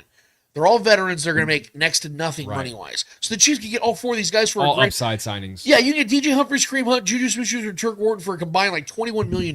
Yeah. Like, think about that. You get 4 glue guys, and all 4 of these guys will play pivotal roles. And they know the $20 million? Yeah. You know, like, think about that. Yeah, man. That's nuts. Like, those are championship kind of moves, though. Yes. You keep guys around that know the system, know the culture, know what needs to be done, know the patterns, and you know, yeah. So I agree, man. Those are all. I think those are all very likely signings, in my opinion. Now it's going to get a little weird because my number 9 pick is signing tight end Tommy Tremble. So I was scouring the last couple of days because I think this team really needs to take the tight end position seriously. Jared Wiley, man. Yeah, well, he has an ACL tear. We don't know when he's coming back. And Noah Gray's good, but let's be real. Noah Gray's probably never going to be the guy. You know, he'll never be. He's a very good tight end too. Probably one of the best in the league. The Chiefs need to start taking the tight end position a little more seriously. This reminds me of like the Steelers with the quarterback position. They just never really take it that seriously. They kind of always land on their feet in a weird way, you know? Even Travis Kelce was a 3rd-round pick. Yep. But Tommy Tremble is a 24-year-old. He put up 85 receptions for 782 yards and 9 touchdowns in 4 seasons with the Panthers franchise. Let's be real, has been less than impressive in developing talent. Hell, I mean, they managed to waste seasons of quarterbacks who have since resurrected their careers in Baker Mayfield and Sam Darnold. So I don't think it has anything to do with him and his lack of production. I think it has to do with the franchise he played for. He played at Notre Dame, and he was an absolute baller. I went and looked at film. This kid he can catch the fucking ball. It's crazy because Carolina always drafts well. Granted, they always have high picks because they're shit, but they always have good talent that gets dispersed somewhere else. This would give the Chiefs much-needed depth at tight end with the uncertainty of Travis Kelce's future. But even if Kelce is to return, depth is mandatory at tight end at this point. Travis Kelce will be 36 next season. And if they could sign a 24-year-old talent like Tremble for what SpotRack is projecting, right around $5.8 million per year, the Chiefs could sign him to a 2-year, $11 million deal and feel great about it. I mean, what are your thoughts on this, Trevor, with Tommy Tremble? I mean, it's he's not a sexy pickup in my opinion. I think he's a solid player. He's never been in any way eye popping. He's never had any big numbers, but he's also been stuck in a team that's done next to nothing offensively. I mean, yeah, look, there's several young tight ends I think we can pluck from other teams that can have way more upside once they get here to a tight end friendly offense. Because Noah Gray, I don't think would be really known anywhere else in the league if he was on any other team. And he's the tight end 2 here. Right. So that's playing in the shadow of Travis Kelce. People still know who Noah Gray is because he's had several 2-touchdown games just this past season. So can Tommy Tremble do that? I fully believe so. He was a good college player. Hasn't really done much in the league so far. He's a big kid though. Has good hands. Can run has a pretty good route tree from what I've watched. Just from being a fantasy player, I've always paid attention to guys you probably never would. And Tommy, I like the tight end position and trying to find like the sneaky upside tight ends. He's never really been that, to be honest, just because he hasn't had the opportunity. But like I said, man, him or any of the guys like that, any other tight ends floating around. I even like the veterans, even guys like Conklin if he becomes available from the Jets. I like guys like that, gritty other gritty tight ends from other teams that will have a lot to prove, that want to win. And being a part of this culture would be a big deal for any of those guys. But yeah, I mean, I think Tommy Tremble could be a sneaky pickup for sure. I'm still a Jared Wiley guy. I'm still very much in that camp that he's going to be a stud for this offense. Blowing his ACL was a terrible start, but I think he's a specimen, and his tape reminded me of a lot of young Travis Kelce. So I'm still very much in the Jared Wiley upside. But what he could do, who knows when he's actually going to get back on the field after that injury. But I think this season he could find his way onto the field at some point and make a splash. But Tommy Tremble would be I'm all for it. He'd be pennies. So it's a cheap signing. I'm expecting Nick Bolton to be gone. Yeah. I don't think the Chiefs are going to pay him. That's not one of my, obviously on a wish list. I'm throwing that out there. You guys know I've been very consistent with my Nick Bolton take for years. I've fallen more into that camp as the time has gone on. Before I would have been like, go fuck yourself. We're bringing the green dot back. Well, but yeah. With that said, I think the Chiefs are going to need some linebacker help. I'm not saying this is a 1-for-1 exchange by any means, because it's not. They don't even really play the same linebacker position. But we know that Brett Veach loves bringing back some of his guys. We know that there's guys that Brett Veach didn't want to lose initially, and if he has a chance to bring him back for a much cheaper deal, he will. Yeah. Which is why I think the Chiefs should sign Willie Gay Jr. I think Willie Gay Jr. is that energy guy and that high motor guy that could really help carry that load off Chris Jones. Because Chris Jones... He's a free agent again, huh? Yeah. And he had that 1 year, was a $5 million deal with the Saints. Yep.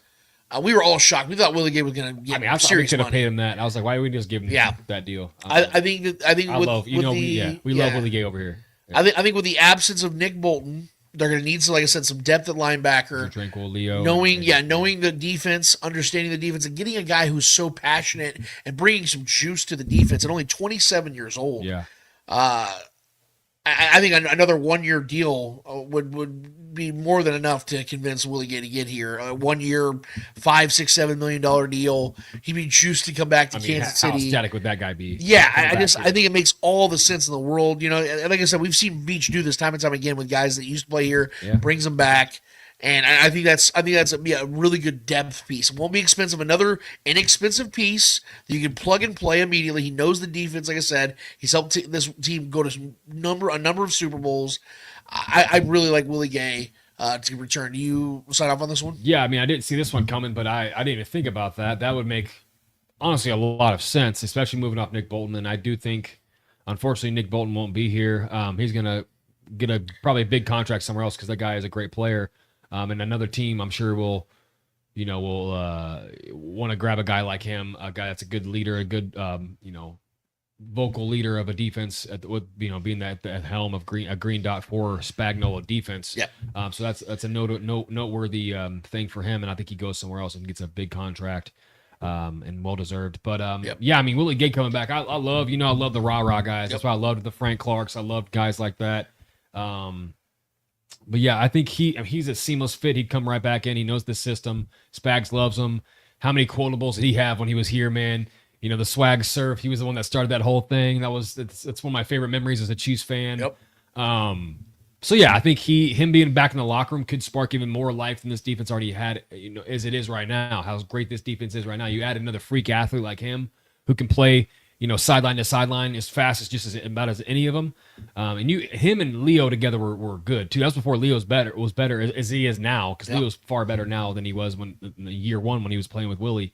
I think that tandem could be even nastier now, especially Willie getting a little more experience coming back, and have that drive to want to succeed and get another Super Bowl here. He brings so much more athleticism back to the defense too. Yeah, and that's what I'm saying. That trio of linebackers, him, Leo, and Tranquil. That is a athletic bunch right there. Right. Tranquil's a little undersized, but still great athlete. Yeah. Yeah. This one, man, I'm trying to find one I don't like, but this one makes a lot of sense as well. I think Willie Gay coming back, and this is if we don't sign Nick Bolton, which I think is likely. I think he goes elsewhere, but if that doesn't happen, this is a different conversation. But if, pretending that does happen and that is the case, I think bringing Willie back for another year or 2 year maybe deal makes a lot of sense. I wanted to address Bumba BB's comment in regards to the previous wish list, the Trimble. He said, I take that back. He sucks. I don't think he's a tight end one. But I don't think he sucks. Well, he said he sucks. He said he's a 200-yard a season guy. Yeah, I don't think he's a tight end one. I agree, Bumba. That's not where I don't think the Chiefs signed him to be the tight end one. As you notice what I'm saying, it's a depth move. When you don't have, because I don't think the Chiefs right now have a tight end one. I'm just being totally honest. I think if Travis Kelce comes back, he is a high-end tight end two at this portion of his career. I don't think he's a guy that's going to be able to give you the production on a consistent basis. I think he's showing you that steady decline. Yeah. So what you need then is if you don't have a high-end tight end one, you better have a collection of tight end twos and threes. And I think that's what you're going to get if you sign a Tommy Trimble. You go and get Noah Gray and Jared Wiley. Yep. Jared Wiley healthy, and then like I said, with a guy like Tommy Trimble, you have competition. You have the best man win type of situation because I think the Chiefs keep 3 to 4 tight ends anyway. The Chiefs are always bringing in tight ends. Yeah. We brought in Blake Hendershot and other guys like that consistently. Yeah, of course. I mean, ideally, I'd love to see the Chiefs draft a tight end, but they for whatever reason don't fucking do it. Drafted Jared Wiley last year. It was like a 5th round pick, though. You know what I mean? So it's like it's kind of hard for me to. They don't take it seriously enough. So I'm looking at a solution to go and get a guy that's not far from the draft. And Jared Wiley's out of Washington. It wasn't like he was playing for a small school. He was a good player. Trimble played for Notre Dame. Yeah. So, these are like high octane dudes. They pump out good tight ends. Right. Yep. So I just wanted to address that real quick, Buffa. My number 11, and I have just 2 more. My number 11 this is more of a backfill. It's a little safer one. And then this last one, it's going to be hilarious. Number 11 is signed veteran guard to compete with 𝚂𝙿𝙾𝙳𝙴, as I said, in replacing Trey Smith, if that is the scenario. I believe that Kingsley could win that job, but we saw last season when we assumed that he was going to be the left tackle starter, he had no competition from a veteran's perspective, and he walked into the situation, and the Chiefs didn't feel he was ready within 6 quarters. I don't want to see that reoccur. So what I want to see is Kingsley versus this guy. Kingsley versus this guy. Kingsley versus this other guy. I want to see them go and get like a Ben Bredesen from Tampa Bay, who's only 26, or Dalton Risner from Minnesota, who's 29, Tevin Jenkins from Chicago, who's 27, who Trey Smith will probably replace, or a Liam Eichenberg from Miami, who's only 27. Like one of these kind of guys that aren't going to cost a lot of money. I looked at all their market values. It's anywhere from like $1 to $5 million. So the Chiefs can get one of these guys on a 1-year deal, and at worst, they're a backup. And Kingsley wins the job. And he's on a rookie deal. So you have 2 cheap guys at one position. Either way, they have to have veteran experience there because if you're losing Trey Smith, you need a veteran. And you have a guy that in his first year playing a position he was not at last year in 𝚂𝙿𝙾𝙳𝙴. So I would like to see them go and do something like that. Your thoughts on that? I mean, yeah, this is just another depth move here, just to have, the proper competition of bodies going at it to see who can, who will rise to the top at that position. And figuring out this offensive line is probably the most important thing in this offseason. So adding more depth and more competition and more, adding pieces, a puzzle or a piece to the puzzle of what we're going to try to put together here in this offseason, I'm all for it. I think we need to throw everything we can at this offensive line and figure something out. Obviously, the left tackle is the most glaring need, but moves can be made. Trey might not be here, so fulfilling the internal part of our offensive line as well. Caliendo, we don't know what he's going to be moving forward. Is he going to be a starter still at a guard position possibly? Who knows? If they're going to put him at right guard, who knows, man, what they're going to do. But I think adding as many bodies to figuring this out for this season, I don't care what the name is, man. If somebody needs something to prove or they're on a team that, that they play well in last season and they're a free agent now. Yeah, anyone's opinion. So I'm with you on that. So far, I just want to prep you guys up because I have one more on my list. First and foremost, extend Joe Thuney. After that, re-sign or tag and trade Trey Smith, depending on how the situation goes. Re-sign Hollywood Brown. Re-sign Charles Omenihu. Re-sign DJ Humphries, Kareem Hunt, Juju Smith-Schuster, and Turk Wharton. Sign Tommy Trimble. Sign Willie Gay. And then sign veteran depth for right guard if, in fact, Trey Smith is gone. You know, I told you guys that this is a really good opportunity for the Chiefs to extend this dynasty this offseason. They have a great opportunity to do so. And the best way, and I think the only way for them to do so, is that they capitalize on getting as many draft picks as possible. And I told you, Trevor, a couple weeks ago, and I've been saying on Arrowhead Allies, that there has to be a piece on this team that I think the Chiefs, maybe unpopularly, trade away for multiple picks, as early picks as possible, to go and get more assets to start throwing darts at refilling. Because if we look at this team right now, if we're looking at this team just from a projection standpoint, you're more likely going to lose Nick Bolton, you're going to lose Justin Reed, you could lose Charles Omenihu. That's 3 starting defenders right there, right? Then you look on the offensive side. You don't have a left tackle still, which is the biggest need of them all. You're probably going to lose Trey Smith. Your running back room is inept right now because they don't have Kareem Hunt right now. They'll probably sign him back, but Isaiah Pacheco's injury prone. They need some help, obviously. Yeah. Tight end position. Noah Gray's your best tight end. Like it's not ideal. They got a lot of things they got to work on in this offseason, man, to get this team. Like I said, this is not rebuilding. This is retooling. So I think the Chiefs need to do whatever they can to get as many picks in this draft, which is very ironically enough, heavy at positions of need for the Chiefs. Offensive line, defensive end, defensive tackle, places like that is where this draft is very meat and potatoes. That is what the Chiefs need to retool at. So go and try to get as many picks as possible, which is why I believe the Chiefs should trade Trent McDuffie. Stop it. And I'm doing it again. And I know it pisses people off. And I'm going to stand on just like I did with Nick Bolton 2 years ago, and people thought I was insane for that. Don't piss me off at all because it ain't going to happen. And it may not. Yeah. But I'm looking at the numbers right here, Trevor, and I want to just paint this scenario for everybody. Because right now, as it stands, Trent McDuffie this offseason will be eligible for a contract extension. Spot Rack has it, if we want to go ahead and put that up. Spot Rack has him at a 3-year deal for about, let's look at it a little closer, almost $66 million. 3 years, $66 million, which puts him right around 21.9 or $22 million per year. Now, do I think Trent McDuffie's worth that money? Yes, clearly. But do I believe that Trent McDuffie is worth that money in Kansas City? No. And I think if we're all truthful, we would agree to that. Why? For one, just hear me out. Disagree. Every team is built differently in the NFL because not every team has Patrick Mahomes as their quarterback, which is why the Chiefs moved off Charvarius Ward, Tyrann Mathieu. They're about to move on Justin Reed. They moved off L'Jarius Sneed. They're able to shed these cornerbacks and defensive backs at will because they don't pay those guys. That is, every team has to be cheap somewhere. And the Chiefs have clearly chosen to be cheap at these positions. And Brett Veach has never once paid a cornerback any type of real money. Now, maybe Trent McDuffie is that first guy. But what is Brett Veach looking for right now? To build this team to be the best they can be from now and the next 5 years. What is a better scenario for this team moving forward? Having 6 picks and Trent McDuffie at $22 million a year? Or having 8 to 10 picks and you move off a position that you kill it in the draft every single year? Because if there's one position that Brett Veach has drafted the best at, it's been where? Cornerback. And it's been across the board, from the 1st round to the 7th round. This man has killed it. We have evidence to prove that throughout his drafts, especially over the last 3. What was the best draft that Brett Veach has ever had? The 2022 draft. Yep. Why is that?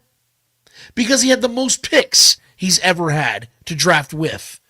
And what did he do with those picks? He traded up to go and get the guy he wanted in the 1st round, which ironically was who? Trent McDuffie.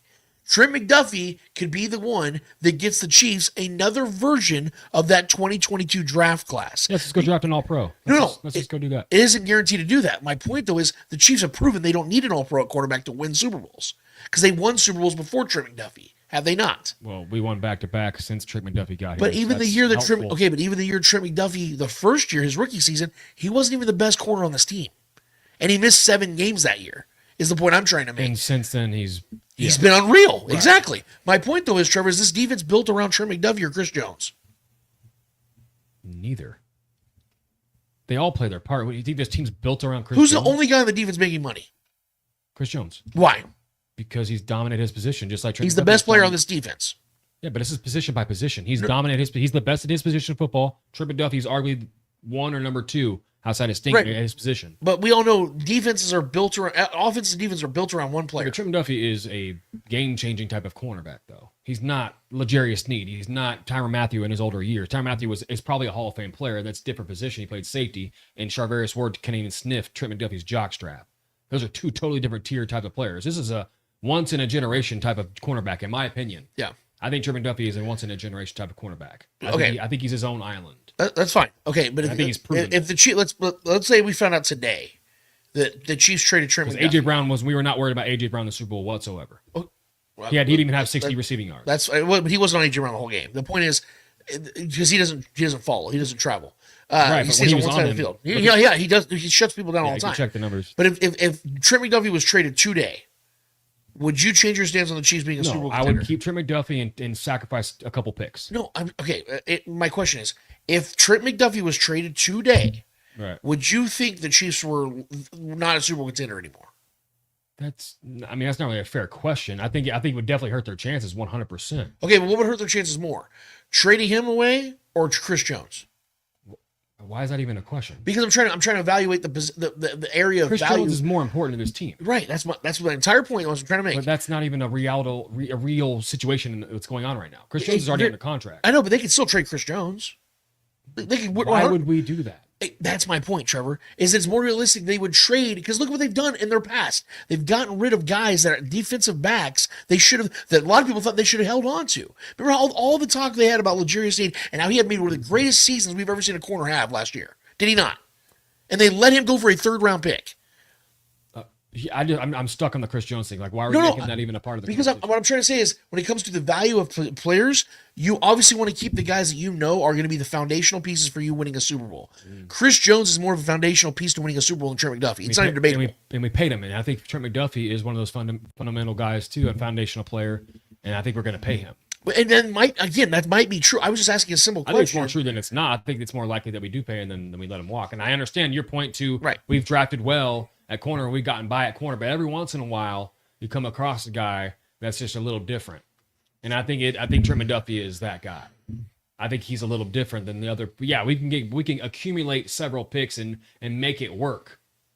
But I think Trent McDuffie is a game changer type of guy. But similar to Chris Jones, he's that top tier at his position also. You would agree though that this defense is based more upon the system of greatness than the actual pieces sometimes. Because, we've seen the Chiefs. Spags system. Dave Merritt, guys like that. Yeah, those guys are what build such a great system where it exists mostly because of them, not because of the pieces they have attacked. Because, again, you've had 6th-round picks, 7th-round picks, 4th-round picks that were starting. Look at Josh Williams, obviously Jalen Watson. Rookies, 6th, 7th-round picks. Starting in the AFC Championship, picking off Joe Burrow twice. Like, this is what I'm saying. Like, we've seen them build a system around guys that are cheap, inexpensive, late-round picks, sometimes undrafted guys. Bashaud Breeland was their best corner when they won the Super Bowl against the Niners the first time. Man was making $2 million. Just a journeyman. My point is, I would rather see the Chiefs, because what we're looking at now, Trevor, is moving forward, spending money where it matters the most, and we would agree that cornerback is not on the list of most valuable positions on this team, and going and getting as many assets in the draft as possible. This is not a popular debate. I'm going to be the only guy, I'm telling you right now, I will be the only guy saying this. But I'm the only guy that was saying this about Nick Bolton 2 years ago. And now where are we at? Nick Bolton's not getting paid here. I was the only guy that was sitting here hammering the table about a lot of guys they need to go and get, and it finally happened. I'm trying to get out ahead of this. And I have an actual trade scenario. Just hear me out on it. I know I'm probably getting killed in the chat, and that's okay. But just hear me out. Very clear before you even dive into it. Yeah, go ahead. I'm not against you having the idea. Yeah. Because it makes sense. But I am just of the camp that Trent McDuffie is, I truly believe he's so good. Yes. Like, this is not a guy that I just think you can let go. He's 3 years in, has won back-to-back Super Bowls, just went to his third, and has been a massive piece to how we've had that success. Because he can lock down whatever side of the field he's on. Right? So that's a guy that I just don't think you can walk away from. I think him. Well, that's the thing. I think he's irreplaceable at this point right now. I think what you're doing, I want to speak for you, but I think what you're doing is looking at what you're just losing, not what you're getting back. I think you have to understand, if you were to trade Trent McDuffie, you've been a guy that likes sure things, right? You've been a guy that likes to trade for free agents that are sure things. This is about as sure as you can get. Well, okay, that's fair. But I'm saying I look at that more from the side of when I'm walking into a situation of need, I need sure things. Cornerback in my eyes on this team is not an area of need because Brett Veach continues to crush it with unproven commodities. If he didn't, if he sucked at drafting cornerbacks, I'm like, dude, pay McDuffie anything. That's why your point is valid. That's why I see what you're saying. Yeah. I just think, of course, accumulating picks and then look up. Remember how everybody felt when we traded Tyreek for all those picks? Yeah. That's what I'm saying. So I get it. I was mad. I was pissed. But and obviously, so I could see your point. Yeah. It worked out for us, guys. We went to 3 straight Super Bowls. Yeah. Right, and won 2 of them. So I get your point can be valid. And listen, I believe that this team is going to be successful with or without Trent McDuffie because of the leadership that we have here. And you'll probably be right. Yeah. Yes. And I just think he's one of those guys that puts us over the top and has to, and puts fear outside of Chris Jones. I think he puts more fear in opposing quarterbacks than anybody else in this defense. And I think having those two guys together. Yeah, that makes sense. It's definitely agree. It's special, man. And again, I've said this, I've been on record about this too in this very conversation we've had multiple times. If Trent McDuffie is on the Chiefs for the next 3 years, I'm not bitching. Yeah. How we got him stealing him from the Bills. Yeah, too. That whole leverage of. I'm just looking at trying to get the Chiefs back to that 2022 draft that changed everything. How do we get back to that? And so I did a deep dive on this. I looked at teams that have areas of need that are drafting before the Chiefs. What teams need cornerback? What teams are looking for desperate moves? So this is what I got, man. This is I think a awesome trade scenario the Chiefs can get. Because I was looking at maybe they get a top 10, 12 pick out of Trent McDuffie. That's not really there based upon the teams that are in those positions because those teams are looking for quarterbacks, wide receivers, other positions of need, right? It just doesn't happen to fall that way for the Chiefs. So I said, okay, well, let's look in the bottom, the back half of the first round. And I found the Green Bay Packers. Okay, the Green Bay Packers right now have 8 picks. They have the 23rd, 54th, 87th, 123rd, 160th, 200th, 239th, and 251st picks. If you were to give them let's say, hey, what would you guys be willing to give up for Trent McDuffie, who's 24 years old and is in line for a massive deal? So you got to remember the team that's trading for him is going to have to pay him that money too. I think the Chiefs could get the 23rd and 87th overall pick along with a 4th round pick in 2026. So you're getting 3 picks out of Trent McDuffie. You're getting 2 of those this year, 2 more top 100 picks, and an additional first-round pick in the top 25. And so what this would look like, if we can put it up there, this is the proposed trade. If the Chiefs were to make this trade, this all of a sudden becomes the 2025 draft picks. You have the 23rd, 31st, 39th, 63rd, 66th, 87th, 95th, 127th, 149th, and 256th overall. We have pick. 7 in the top 100. 7 in the top. You'd have basically a whole draft class in the top 100. And that way, Brett Veach can do this. He can sit pat and just take 2 stabs in the first round or do exactly what he did in 2022 and trade, let's say, the 23rd overall pick and that 3rd round pick from the Titans and moves up 8 to 9 spots in the first round and gets the best left tackle in this draft.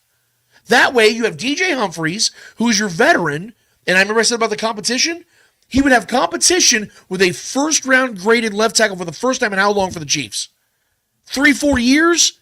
Where they finally have legit competition at left tackle. You're not spot filling. You're not moving guys from one position to another. You're getting the best dude available in the draft and the best free agent available. You're shoring up the most important position on your offensive line right there. And you still have the 31st overall pick and 8 more picks. So Brett Veach just cooked by getting a top-tier left tackle by trading 2 picks that weren't even theirs to begin with. And you still have 8 more picks, and you just got an additional mid-round pick next year. That's why I like this. This is just a simple scenario I put together. You think I put this together. Imagine what they could do. So, again, Trent McDuffie I love him. If he played edge rush, if he played DT, I would never think about trading him. But because of the position he plays, knowing that the Chiefs kill it at drafting that position every single year, he, to me, is, I hate to say it, a little bit on the expendable side because of where he plays. That's right. That's just where I disagree. I think he's more of a game changer than you realize. I understand we lean into the Spags system thing, But Trent McDuffie is just different in my opinion, bro. I think he's a game changer guy. He doesn't have all the picks. He doesn't have but he is a guy that can lock down a whole side of the field when he's on it. He's a guy that can play the slot and lock down the slot. We've seen him do it to Jamar Chase. He's one of the few guys that shut Jamar Chase down, right? That's a very valuable thing, especially in the AFC that's with so much talent at receiver and quarterback now. That's a vital guy to have in my opinion. And I think you could find pieces on the defensive line as well. We found guys, on the defensive line. We can bring in free agents. We can stack that differently too. Yeah. But at the same time, listen, I don't think you're crazy for thinking this way and having that, because we do find value in corners. We do like to invest. And I'm a defensive line guy. Every time the draft comes up, please, within the first 2-3 picks, give me a defensive lineman at edge rush. You got to have one of those every single first 3 picks, typically in the first 2, please. So I feel you. That's where you got to invest heavily.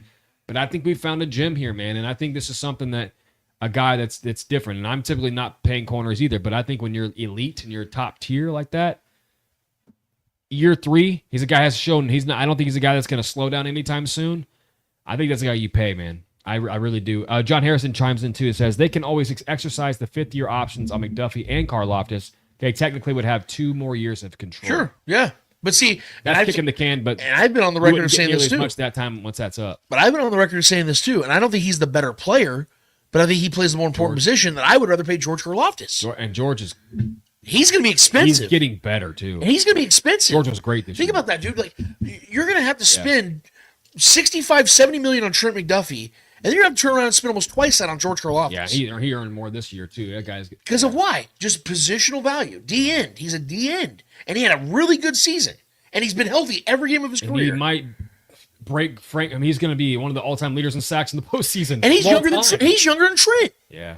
He's younger than Trent. So you know the Chiefs are going to want to give Karlaftis 5 years, $118 million deal. Damn near won that Texans game. Yeah, he's going to make $25 to $30 million a year. Yeah, I love that guy. And I'm not even saying like Karlaftis is the gold standard of edge rushers. He's just an effort guy. But man. Age and positional value and what he does on the field, like I know, man. That's what I'm saying. Like, you got to pick and choose who you pay, man. Yeah. Like this is again. I know people think that I'm always trying to find a way to trade Trent McDuffie. If the Chiefs had 8 to 10 picks right now, we're not having this conversation. Listen, logically, it makes your point is logically valid in my opinion. Right. I don't hate it. If it happens, fuck, it happens. I'm gonna go cry in the corner for a couple hours.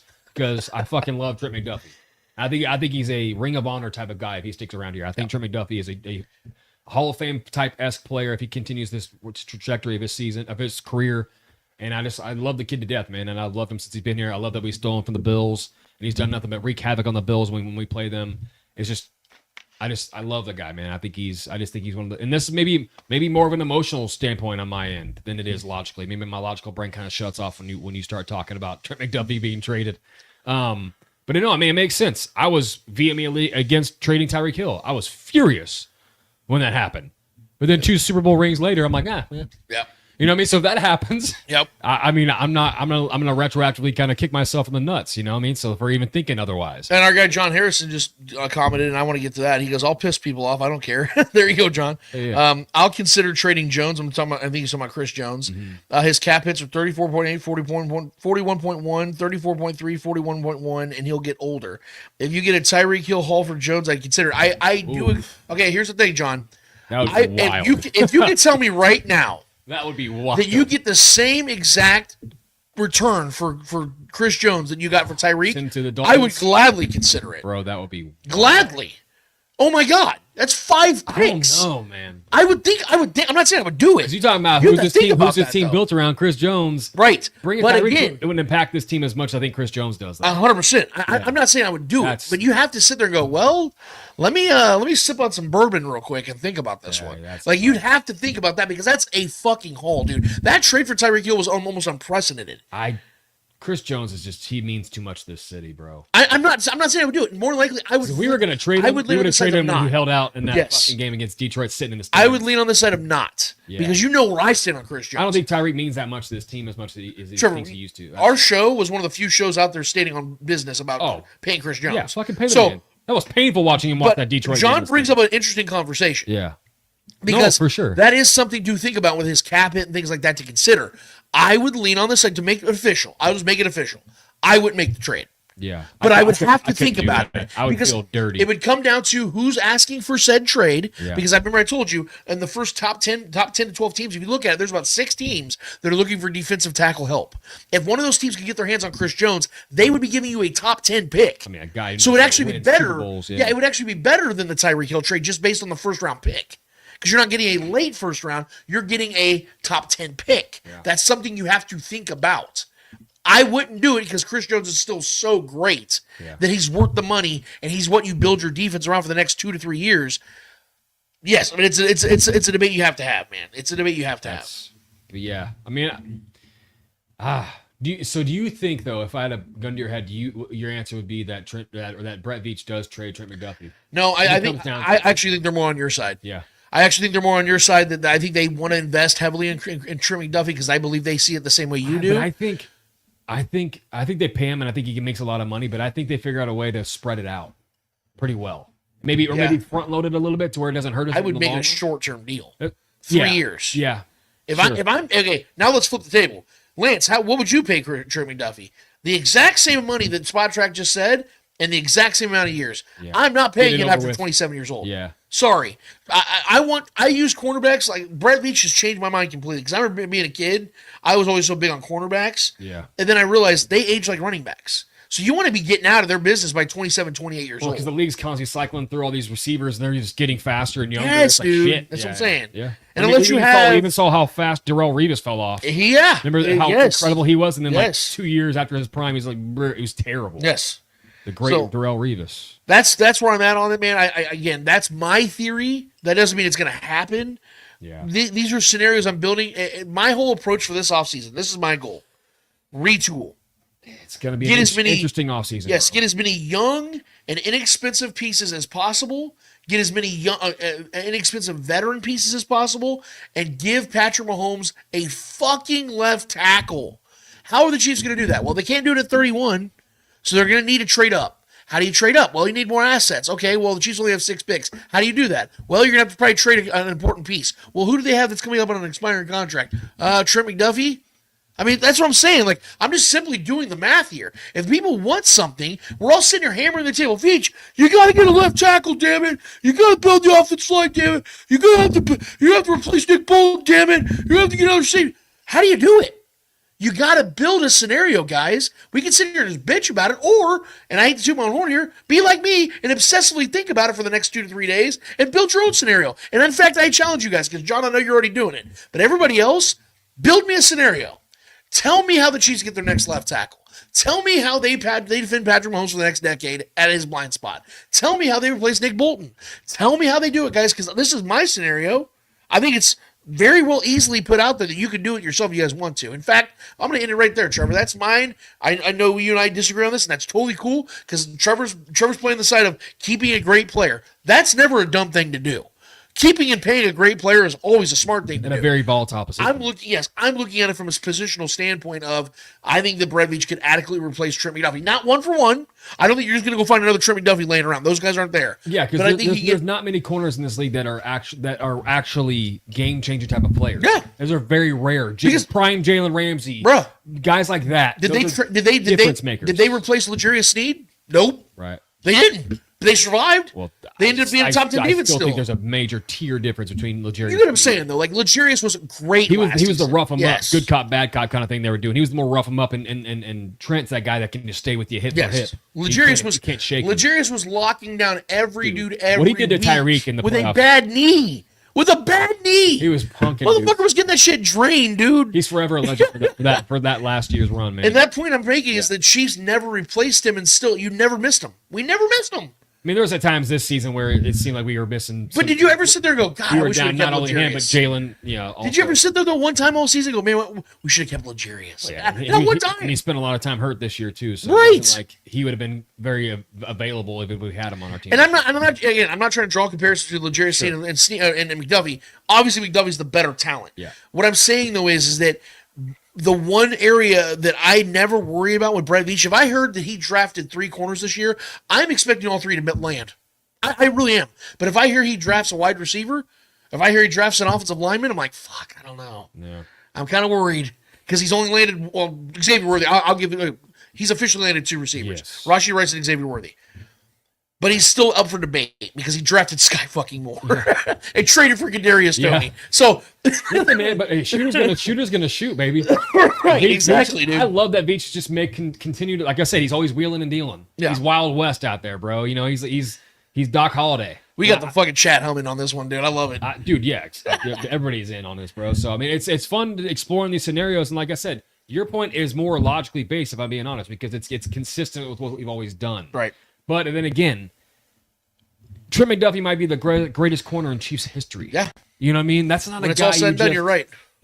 That's not a guy you really walk, in my opinion. Especially when he's just 3 years into his career, But bro. if he can get you another first-round pick? But then again, it's a gamble. I don't think he's a gamble. You sign him and you know you're getting. Let me ask you one more real quick question before we go to speak it. If I could tell you, like we have the 2 doors, right? Door number 1 is you open it, you have Trent McDuffie for the next Door number 1. There you go. Door number 1, you have Trent McDuffie for the next 3 or 4 years. Yeah. Stays relatively close to where he's at, obviously. Or just never, like, he's right where he's at, right? Still great, right? Yeah. And he plays that way, and you pay him $22 million a year. Or you trade him for the exact scenario I just had, and it goes the exact same way I just had in door number 2, and the Chiefs get a top 5 left tackle for the next 10 years out of that trade. Which one you want? Door number 2. Fuck. That's what I'm saying, bro. Because left tackle is so. It's so. If I can guarantee we have a left tackle, a guy for 5 years, we can even go get like an Orlando Brown. Because the Chiefs only make that trade if they know they're going for a left tackle. Yeah. You know what I mean? Like, they know they're going for that top tier dog in the top 15, 17 picks. You know what I mean? Like, if they took the 23rd overall pick and that Titans pick, it's the 66th overall pick.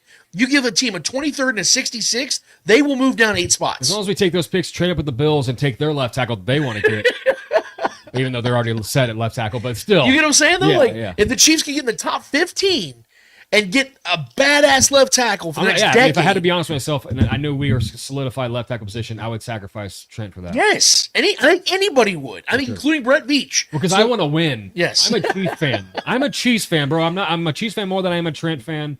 At the end of the day, I want to win Super Bowls. I don't care. Like I said over and over in the show, I don't care whose name is on the jersey. I want rings at the end of the day. Yep. Because I wanted to bask in this moment, because I don't know if this moment's ever going to happen again, Right. while we have Andy Reid and Patrick Mahomes here. Yep. So I don't care how we do it. I don't care if we got to get the refs involved and they cheating for us, because I'm loving all the cheating for us. You know, it's been fun. So I want it all. I want to be greedy right now, man. So whatever we got to do. So, but keep Trent here at all costs, in my opinion. Yeah, let's get to speaking, man, because I know the people are asking a lot of questions. I know the chat's on. Let's get to the people, man. What are they asking? Okay, we got a lot going on here. Yeah. The chat has been active today. You guys have been great, bro. Let me get this out of here. Okay, Dustin Orton. What are your thoughts on a coach? What are your thoughts on a coach telling media Chiefs had Super Bowl fatigue? Stay tuned. Okay. That's what I'll tell you, Dustin. Yeah, we don't need to dive into that too much. Stay tuned. I'm going to give you plenty of my thoughts on that. Good question. Kalisha on X, do you think we will trade up for an offensive line or a defensive line? You know where I stand. In my opinion, that's what the Chiefs need to do. I think that with only 6 picks, they have to get creative. Yeah. You can't trade up with 6 picks and we have 2 left? No way. You're gonna have to trade assets. And if they can tag and trade Trey, maybe the trade for Trent McDuffie, isn't as pivotal. Yeah. If they can get 2 or 3 picks out of Trey Smith, then we're talking. Then you can do something like that. I think, though, that you're going to have to get a higher value pick than what you get from Trey Smith. I think Trey Smith, the highest pick you'll get is a second rounder. So the Chiefs would have to collect 3 or 4 picks to move up in the first round. They did that. If you get a first rounder out of a Trent McDuffie, you only need to take that pick and another mid-round pick to move up. And I think that's what they would do.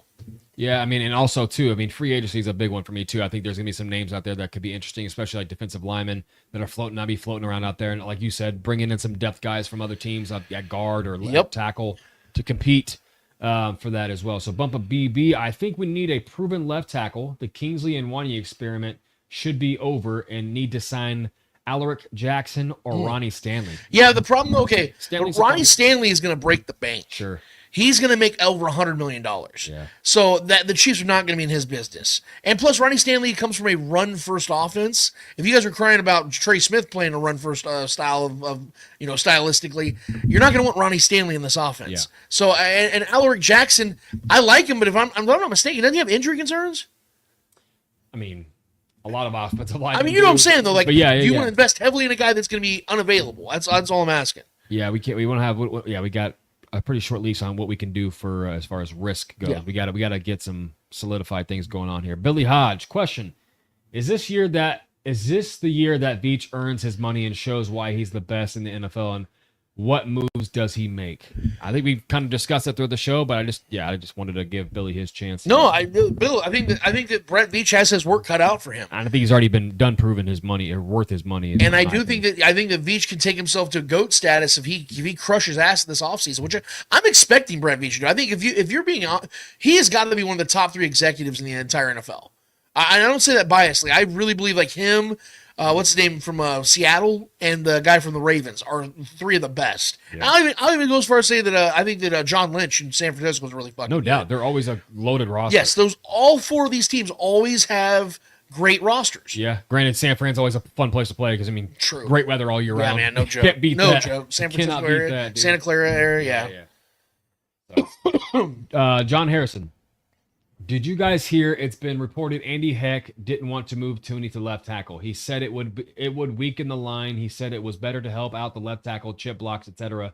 It was Reed's choice. I didn't hear that. I don't know how true that is, but if that's the truth, I did. And then here's Andy needs to listen to Andy. Look, I usually don't get fired up about things, guys, unless I know there's been some sort of conversation to be had on both sides of the equation.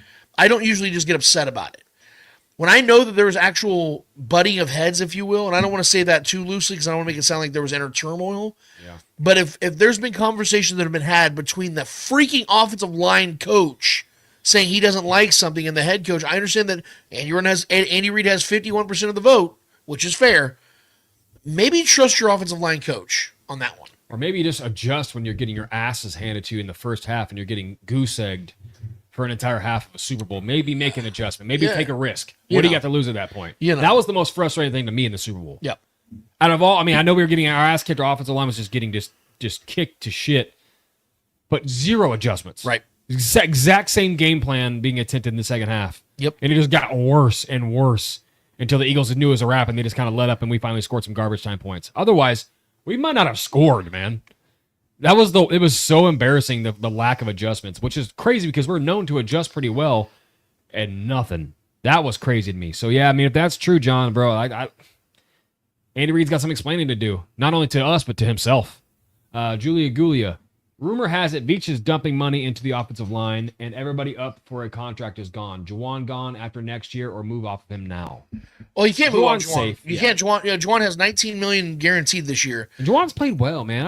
I don't understand all the hate on Juwan. I think it's all because of the false start shit. But he's been. Yeah, Chris Collinsworth ran his mouth. His PFF. I know. Check his PFF.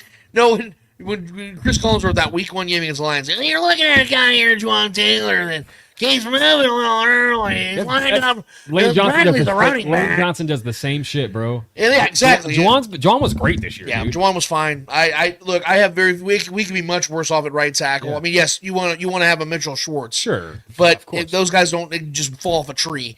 Here's the issue I have with Juwan Taylor is that he was paid to be a left tackle. You remember that whole conversation? He got left tackle money. He got left tackle money, and he's playing right tackle. So I think naturally people have always just kind of felt like the Juwan Taylor era has been off on the wrong foot, literally. It was a weird thing. It was super weird. It was weird. Yeah. It was all being reported by everybody who was going to be our new left tackle. But if you look at him compared to most right tackles, guys, he is right up there. He's a top 10 right tackle in this league. Man. Yes. Outside of the penalties, and I get it. He gets picked on sometimes, though. Let's be very real. For the problems the Chiefs have at offensive line, right tackle is not one of them. That's true. Our right side in general. I mean, Jesus Christ, yeah, dude. He can be far worse. Right. You have one Morass over there.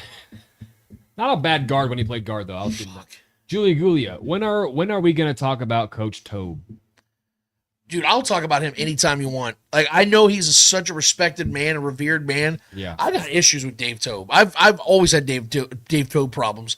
I feel like he's so good with players that it's almost to a fault, where they're too loose of a bunch, because it's almost every single week there's a costly penalty on the special teams.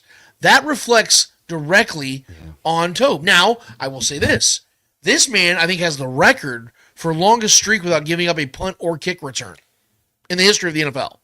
So there is a genius to him. There is a give and take to him, but the take and the give are two things that are very separate. It's like the movie Gorge that just came out. That's like the give and then there's the take. It's like it's tough with him because I mean I love Dave Toub, but there's some just absolute brain fart moments from him. But there's also epic moments like with Leo Chenal field goal blocks and figuring out the weaknesses of those lines to know how to attack and block those field goals, things like that. I mean, obviously you have a Leo Chenal, you can do a lot of different crazy things because he's just a freak athlete, but.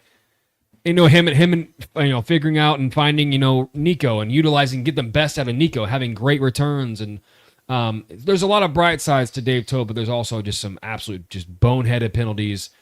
Having guys out of place and not communicating, and just you can just see that there's some disciplinary issues where guys aren't disciplined enough on his special teams, and that's frustrating. But Dave Toub ain't in trouble. He ain't no warm water, hot water anywhere. That's Andy Reid's guy. So don't expect anything to change with Dave Toub. That's his guy. Live and die with that one. Julia Gulia. 5 tight ends are projected to go in the first 2 rounds. I want a defensive tackle. What would be your priority? Also, any free agent left tackles you like? Well, free agent without question is DJ Humphries.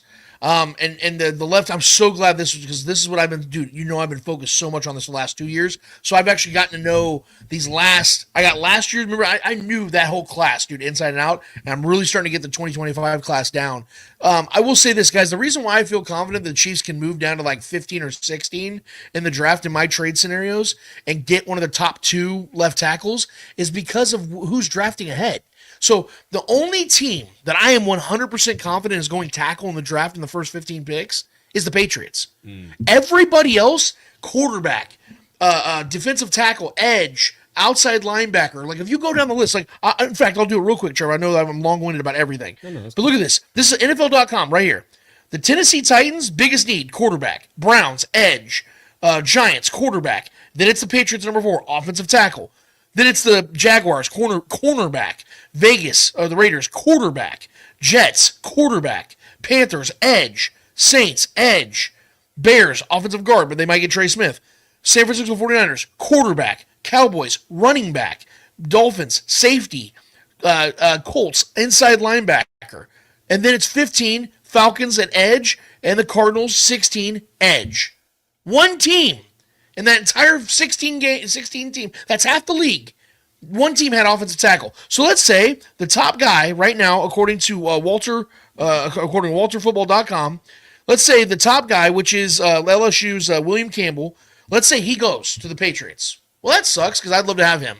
Oh, damn. That means the Chiefs have to settle for Kelvin Banks out of Texas, who can play both tackle positions and guard. So he's the most versatile guy of the entire draft. And he's the perfect guy for an Andy Reid offense, who's versatile. He can play all positions. By the way, Trevor, he's 6'4", 320 pounds.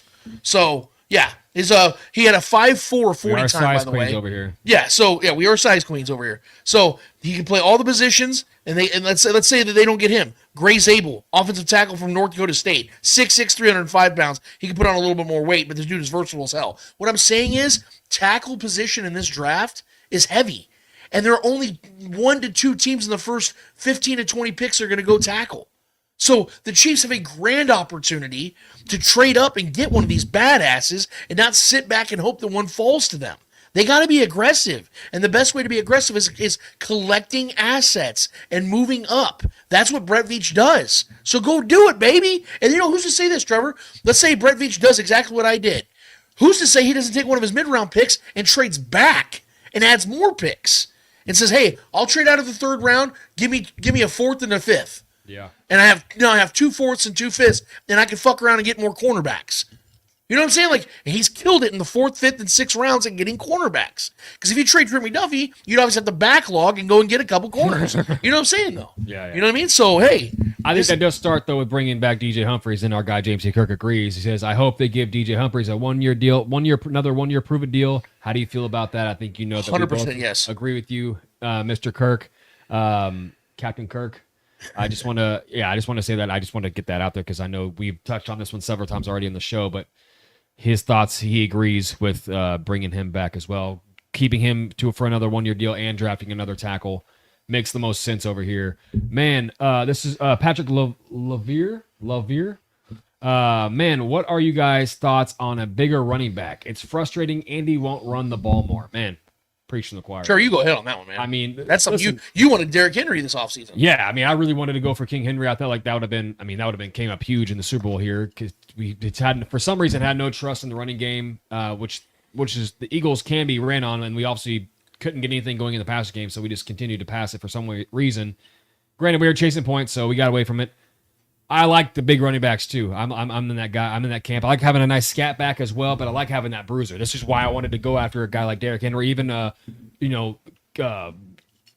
possibly take a chance with even a guy like Leonard Fournette, guys like that. I thought like that having a bruiser like that, which is why I love Kareem Hunt, a guy that can go get you those tough, gritty 2 yards you need to move the sticks. I think the Chiefs draft a running back in this draft. I really do. I think we need one. Samaje Perine is probably not going to be a part of this roster next year. Kareem Hunt might not even be here. Pacheco's probably going to be gone after this next season. So we're looking at a pretty vacant running back room. And I think we do bring back Kareem Hunt, so I think we'll have him aboard as well. But I would love to see the Chiefs go draft like an absolute bruiser, an absolute dog at running back, because we need that. Like maybe a younger version or a flashback of what Kareem Hunt when he was first here. I mean, he was a dog. Top 3 running back in the league. He was a dog, man. Maybe the best running back for a season when he led the league in rushing. He was insane that year. A great pass catcher as well. If you can find a guy that can catch the ball like Kareem, and you can't say you can't find those guys. He was a 3rd-round pick. Toledo? Yeah, come on. Who would have thought a dude out of Toledo was going to be leading the league in rushing that next year? You can find another Kareem Hunt. Insane, especially when he fumbled his first snap and then did nothing but destroy the Patriots. It's like we're asking to go get Saquon Barkley. Go get Kareem Hunt. Go find him on that tree where they grow up. Yeah, come on. What are we doing? But just take a shot on somebody that has high upside, right? But yeah, I love the idea of going to get a guy, and because running backs more than ever fall in drafts. But I mean, I hate seeing guys like not hate seeing it, but I hate seeing other teams have success and going to get guys like Jahmyr Gibbs and all these other guys that are the Bijan Robinsons. They're higher picks, but it's fun. I want one of those. Yeah, those are cool. I miss the Jamal Charles days. Imagine we had a Jamal Charles on this team right now with Patrick Mahomes. That's what I'm saying. So going to try to find a special talent, a big bruiser or another agile, speedy kind of guy too, a playmaker. A big playmaker at the running back position, I think, is something of need in this offense. I think it's an element of this offense that we're missing. Granted, we had it with Pacheco, but him being hurt this year kind of put a damper on the explosive plays. So maybe getting back to that, having someone we can hand the ball off to with trust, will be huge coming into this next draft. So I think I like the idea there, Patrick, of taking a shot on running back in this draft. Julia Gulia, would you call T. Higgins? Yeah, and I'd ask him, hey, are you willing to take like $15 million less a year? Because that's the only way we're going to get you. Bro, don't get me tingling with the T. Higgins. Trevor's over there with an absolute stiff. The pants are shrieking as we speak. So look, T. Higgins would be fun as hell to have on this team, guys. I'm a big T. Higgins fan, and let me tell you, guy would be wide receiver 1 over here. He's going to the Patriots, and he's going to make $30 million a year. That would be a great fit with him and Drake May. Yes, he's 100% going to get monster money. He's going to probably make $120 million. I'm not kidding. He's going to make a lot of money. Yes, and he deserves it. Yeah. He's awesome. He's also a guy that's hurt a lot too, though. I mean, as much as I love him, I will admit that too. He always has he'll always miss a game or two every year. Don't you ever have He's theories? so dominant. Do you ever have theories about that though? That some guys, they get hurt and then they go to another team and all of a sudden it's almost like a morale thing.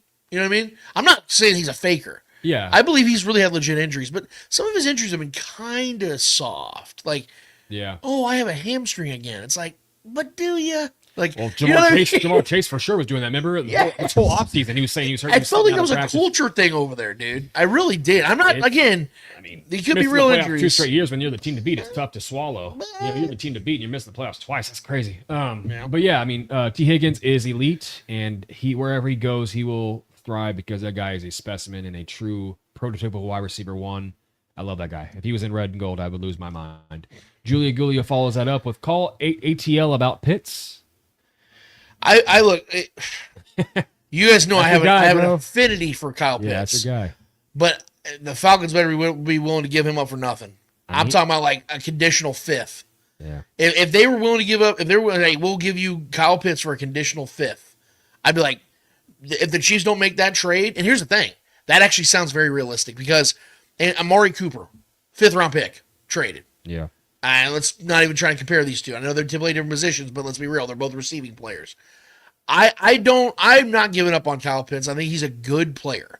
I just think that he isn't as good as we initially thought when he came out of the draft. Was the highest drafted tight end of all time, by the way. I don't know if you knew that. Yep. Highest drafted tight end of all time. Came out, had a 1,000-yard season. I think he had like 11 touchdowns his rookie season. Ever since, and ever since then, it just hasn't been right. So the Chiefs would be getting a talent back, but I don't know if he would ever become anything close to what he was his rookie season, which is why the draft compensation has to make sense for the Chiefs. Yeah. Because they're more than likely to have to extend him. Because I think he's on, 1 year left on his deal? Yeah. He's, 26, 25? I think 25? I think they use him and then let him walk at some point. I don't think it's crazy, man, because he still has that namesake. Because Kyle Pitts, I mean, what he did in Florida was unbelievable. One of the best college players of all time. Yeah. I mean, watching the highlights every week with that guy was so fun. I thought he was going to be the second coming of, or the first coming of something we've never seen at tight end. Yeah. The guy was a special talent. He just hasn't. And the 1,000 yards is kind of like, it's kind of overrated in my opinion, his rookie year. It was kind of like he just had a bunch of volume, didn't really do much. He had like 1 touchdown that year. So it wasn't he like had a bunch. No, he only had like 1 or 2 touchdowns. I don't think he was that. He's never been a big touchdown guy. So I don't know. I think he's a little overrated, man. But I wouldn't call unless it was on the cheap. Give me Tommy Tremble, right? I mean, honestly, yeah. Micah Hayes with the next question. Tight end. This is a good one. Tight end Mike Gesicki is a free agent. He is 29 and we can get him for under $2 million a year. Thoughts? Also, if the Giants cut tight end Greg Dulcich, who I like, who's ex-Bronco as well, he'll be available for cheap. Sign me up for both those guys. Both those guys are good. Absolutely. Yeah. More Gesicki. Greg Dulcich is a dog. Yeah, he's faster than Gesicki for He's sure. a beast, bro. Yeah, if you can land, I always thought. See, the reason I didn't consider Gesicki is because I thought he was going to be in a bidding war and someone was going to pay him. He's such a proven. He's commodity. only 29. I mean, 29's not old or young. It's he like doesn't have the that usage in of between. most. Yeah, he doesn't have the usage of. I think he proved just this past season from when we watched the Bengals. Man, Gesicki's still got a lot of games. Those are both guys I would be interested in. I went with Tommy Tremble mostly because of his upside and his age. Yeah, and he's only cheap. 24. It's gonna be nothing. It's gonna be pennies. But and I like those young kind of guys that Hell haven't made a name. Gesicki's made a name for himself. Give me Gesicki. Gesicki's been successful everywhere he's gone. I mean, Absolutely. So, but yeah, I like the Dulcich call and too. he I like. does the stupidest gritty of all time. He's a funny guy, man. What do they call it? The gosh darn it, or whatever they call it? He's like the dead gummit or whatever, something like that. Yeah. That shit was great, bro. Micah Hayes with another question. The guys at RGR think Hunter Ňurzad can fill in at right guard. Thoughts? Hunter Ňurzad, look, he's a big boy. I have nothing to really go off of though because he was a late round pick. I like his upside. I mean, they loved him in college. The Chiefs. I had nothing negative to say drafting him, but the idea of having him start for this team, he better wow me at training camp. That's all I'll say. Because why? I remember years ago I was on 810 and I was doing a weekend show, and it was the year, Trevor, that they drafted Creed Humphrey and Trey Smith, 2021, and the guy and I that were hosting the show together, he was vehemently against what I was saying, but I said, dude, I've been at training camp, and I'm telling you right now that Trey Smith and Creed Humphrey are going to start day one. These two guys, I know they're rookies. They're the best at their positions on this team. Yeah. And everybody thought I was insane for saying it, and what happened? But I never would have said that unless I truly believed it and saw it with my own eyes. If Hunter Ňurzad goes in there in training camp this year and wins that spot, guess who I'm picking to start? Hunter Ňurzad. Dude, again, I do not care about the name on the jersey. As long as you're the best. Who's performing? Who's the best? Who's the best man for the job? Yeah, absolutely. And Hunter, listen, I like those kind of like later picks, those depth picks at the the internal and the tackles and guards. I like those kind of picks where we can kind of like take a chance on a guy. He hasn't shown much. We haven't seen him, but as far as from what we've heard, we know that Andy Heck and Andy Reid, they love the guy. And if he could fill in, he's a big boy. If he could fill in, we kind of felt that way about what's his name? He was just recently on the Eagles too. God dang it. The other offensive line, I can't remember who his name, but yeah. These guys, man, these are the kind of guys we take chances on. If we give him an opportunity and he wins the job outright, then so be it. I don't care about the name on the jersey. I care about who's the best man for the job. Ruben DeCruz. So don't don't bring back D-Hop. Is his question. Are we bringing back D-Hop or not? Well, okay. You didn't mention him. The reason I didn't, and I'm glad it's brought up, but so again, I go off Spot Rack. I trust them. Greg Giannetti and those guys are great at what they do. Mike Giannetti, not Greg Giannetti. Yeah. Mike Giannetti is great at what he does, and that whole team's awesome. Darian Kennard is who I was thinking of. Oh, there we go. Okay. Yeah, He's just on the Eagles. Yep. I was a big fan of Darian Kennard. Yep, me too. right now, D-Hop, believe it or not, has a really good market. So they have him right now at 1 year, $15 million. That's not the Chiefs' price range for him. Right. They're not going to pay him $50 million. And I mean, that drop killed us, dude. Yeah. That drop was that's tough to And I still stand for D-Hop. I think he's got football left in him. Yeah. I'd love him back in Kansas City, but he ain't getting $15 million. Yeah. If he wants to come here, if he wants to come back here for 5, 6, maybe $7 million, sure. I'll put it back on my wish list. But he's not on my wish list right now because I think that the market's going to be a little too rich for him. And I think he's going to go to a team like the Raiders or a Baltimore Ravens or somebody like that.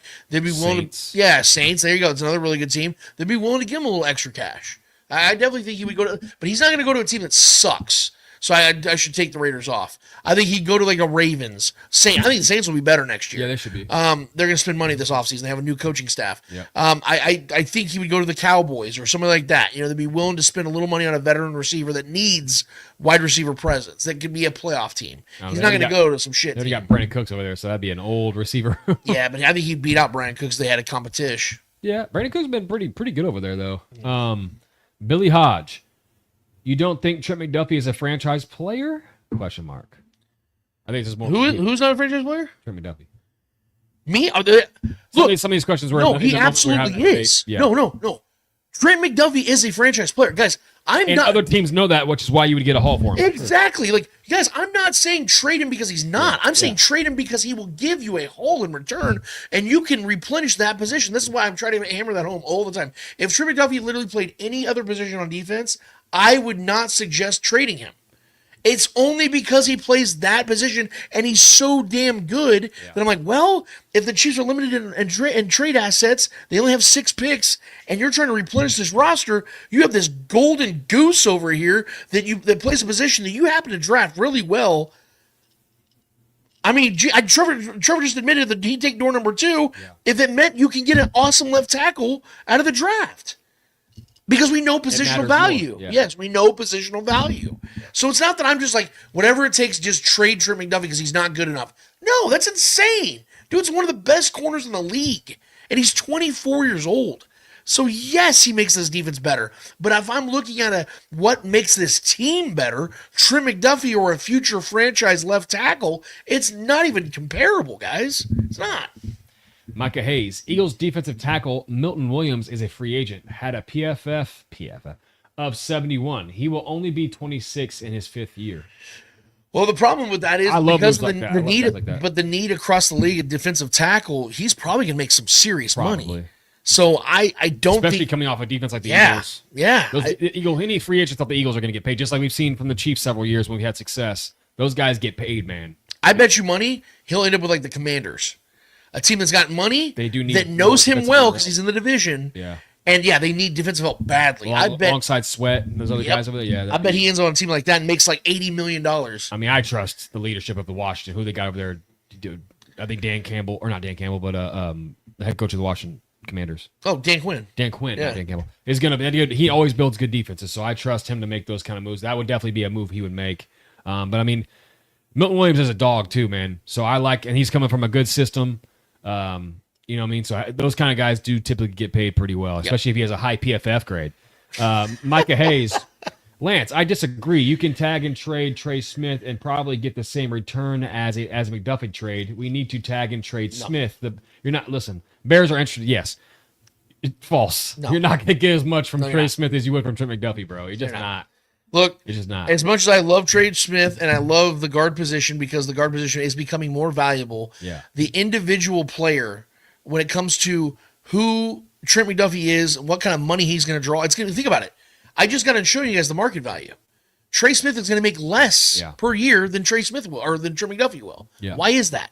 Because cornerbacks that are elite make serious dough. When you're top 2 at your position in like the league. Guards are just now starting to make around $20 million a year. Like the top ones.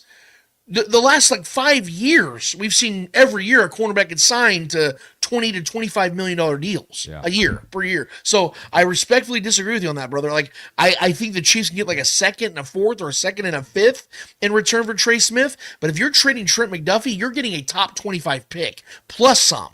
That's what I think is going to happen. And if you think I'm wrong, go ask somebody who knows football far better than I, and I guarantee you're going to tell you the same thing. If you're to trade Trent McDuffie right now with 2 years left of control, you're going to get a massive haul in return. When I say massive, not like 8 picks. I'm saying like a first, a mid-round, and another pick. You're getting like 3 picks from him. I'm in agreement with you. Julia Gulia, is there a franchise left tackle in the draft though that we could realistically get? Yes, absolutely. I haven't dove into any of the draft stuff yet, but yes. No, that's what I was trying to tell you guys. I think the kid from Texas is going to be there. I think that because again, it's not just because of the fact that I think the Chiefs can aggressively trade up for one. It's because they're going to be available. Because if you look at the top 15, 16 picks, there's only 1, maybe 2 teams that's even going to take a tackle. So there's going to be guys that should be in the top 10. They're going to fall to the teens. Yeah. But see, here's the thing. You think that and you go, well, maybe they'll fall further. You do not want to sit at 31. Yeah. What you got to do is go and get them when they're there. You got to be aggressive. Look what the Chiefs did this year. Proven to be anything in the draft. It's aggressive. You guys know I was a Kingsley guy. I am. I'm still a Kingsley guy. Yeah. But the Chiefs waited until 63 to get a tackle. Okay. Yeah. That's a mistake. You can't wait. Sucks. Yeah, that sucks. You can't do that. You have to go up and get the dude. You got to aggressively be that. Or unless you're willing to, hey, Chiefs, go be 6-10 this year or 6-11 this year. Yeah. And then you can go get a guy. Bra. No, fuck that. Go. You have to. When you're the Chiefs, you're picking at the bottom end of the first round every single year. Sometimes you got to be aggressive and swing for the fences. Look at how did they get Patrick Mahomes? They had to move up 17 spots. At that time, that was a risk because they had Alex Smith, a safe quarterback. And I remember Chiefs fans were not happy with that decision. And how did that work out? Kind of changed the history of the NFL. We wanted Deshaun Watson too, bro, at that draft. I was good with either one. I said on record. For sure, I said, if they get Deshaun Watson, I'll be happy because at that time, Deshaun was the better college player. Some people in this city still think we should have taken Deshaun Watson. But John Harrison, to that point about the opposite or left tackles in the draft, John wants to point out a guy by the name of 𝚂𝙿𝙾𝙺 is a good candidate from West Virginia. Yep. 2,300 snaps, all at left tackle, 1 hit, 0 sacks. All young guys need time, but 𝚂𝙾𝙺 is a solid guy. What I like about 𝚂𝙾𝙺 is he comes from a pass-heavy offense. As he said, played all left tackle. The only concern I think that they had was, is he going to have – because let's be real, West Virginia doesn't play exactly murderous row at the college level. Is he going to be – if he was from the SEC, it'd be like, well, he's seen the best of the best. Has he seen the best of the best? That's the only question I have. Outside of that, dude's a proven commodity. That's why there's other guys ahead of him. Or even guys like Kingsley that came from Penn State. Right. Played great competition. Well, BYU. Or BYU, yeah. I'm sorry. He played legit competition, though. Of course. Yes. So, sometimes it's a crapshoot. It'd be a crapshoot. Sometimes it's about some guys just get it. Some guys just, hit the ground running in the league. Some guys take it. But John, to John's point, that 𝚂𝙾𝙺 was in my top 5 left tackles. So I didn't say him because we were talking about the guys that are at the top. I gave the 2 top names because those would be the guys at 60 and 70, and I think we'll still be there. Well, and one hit and 0 sacks is not a fluke. That's insane. You're good at your job. Yeah, you're very good at your job. I don't care what position you're. So if the Chiefs land him, by God, I think there's going to be some great value at left tackle or tackle in general. Swing tackle guys. Here's another thing, real quick. We know another team in the AFC, Trevor, that's looking to help build their offensive line, right? The Bengals. They're drafting at 17. So how about you jump to the 16 to the Cardinals or 15 to the Falcons ahead of them and say, fuck y'all, we're getting the best tackle, bitch. We day. Yeah. Matt 10, speak it. As far as coaching, can we please get rid of Matt Nagy? Also, do you think the Chiefs trade for a tight end this offseason in case Kelsey does retire, or do they try and draft? I'll answer the first question first, or the second question first. I think they're going to add depth through free agency. I suggest Tommy Tremble, but there's names out there like Gesicki and other guys that I think they can go and get for decent price. I would love to see them draft a guy, but I think the only way that's realistic is if the Chiefs do something I'm suggesting and go and get trade assets. That's the only way I think they ever take a stab at tight end because they don't have enough picks right now to afford to go tight end early in the draft or at all, for that matter. They have too many other holes to fill. Yeah. But when it comes to what was the first question? I apologize. As far as firing Matt Nagy. Yeah. Okay. Look, guys, I think we need to have an honest conversation about this. I tweeted out this week that I would rather have a guy like Eric Bieniemy than Matt Nagy. But that doesn't mean that Matt Nagy's at fault for the things that are happening or not happening here in Kansas City. Because, guys, if we're being honest here, let's be real. If Matt Nagy was the DC, it'd be a lot easier to criticize him. Because Andy Reid is hands-off with a defense. But we understand where Andy Reid is hands-on, and it's offense. It is his offense. That's why the offense plays the same style. And here's the other thing, guys. We have to address this here. Matt Nagy also ran into a really bad time for the Chiefs offense to take back over because, as we remember, Eric Bieniemy was gone in 2022 after they had the explosive offense, won the Super Bowl. 2023, they had the worst wide receiver room in the league. Is that Matt Nagy's fault? No. He had to take that on. The Chiefs still won the Super Bowl. He did his job with what was given to him. And you can give Matt Nagy credit for helping develop Rashee Rice. The next season, what happens? The Chiefs injury plague. Hollywood Brown's done before the season starts. Rashee Rice done in the first month.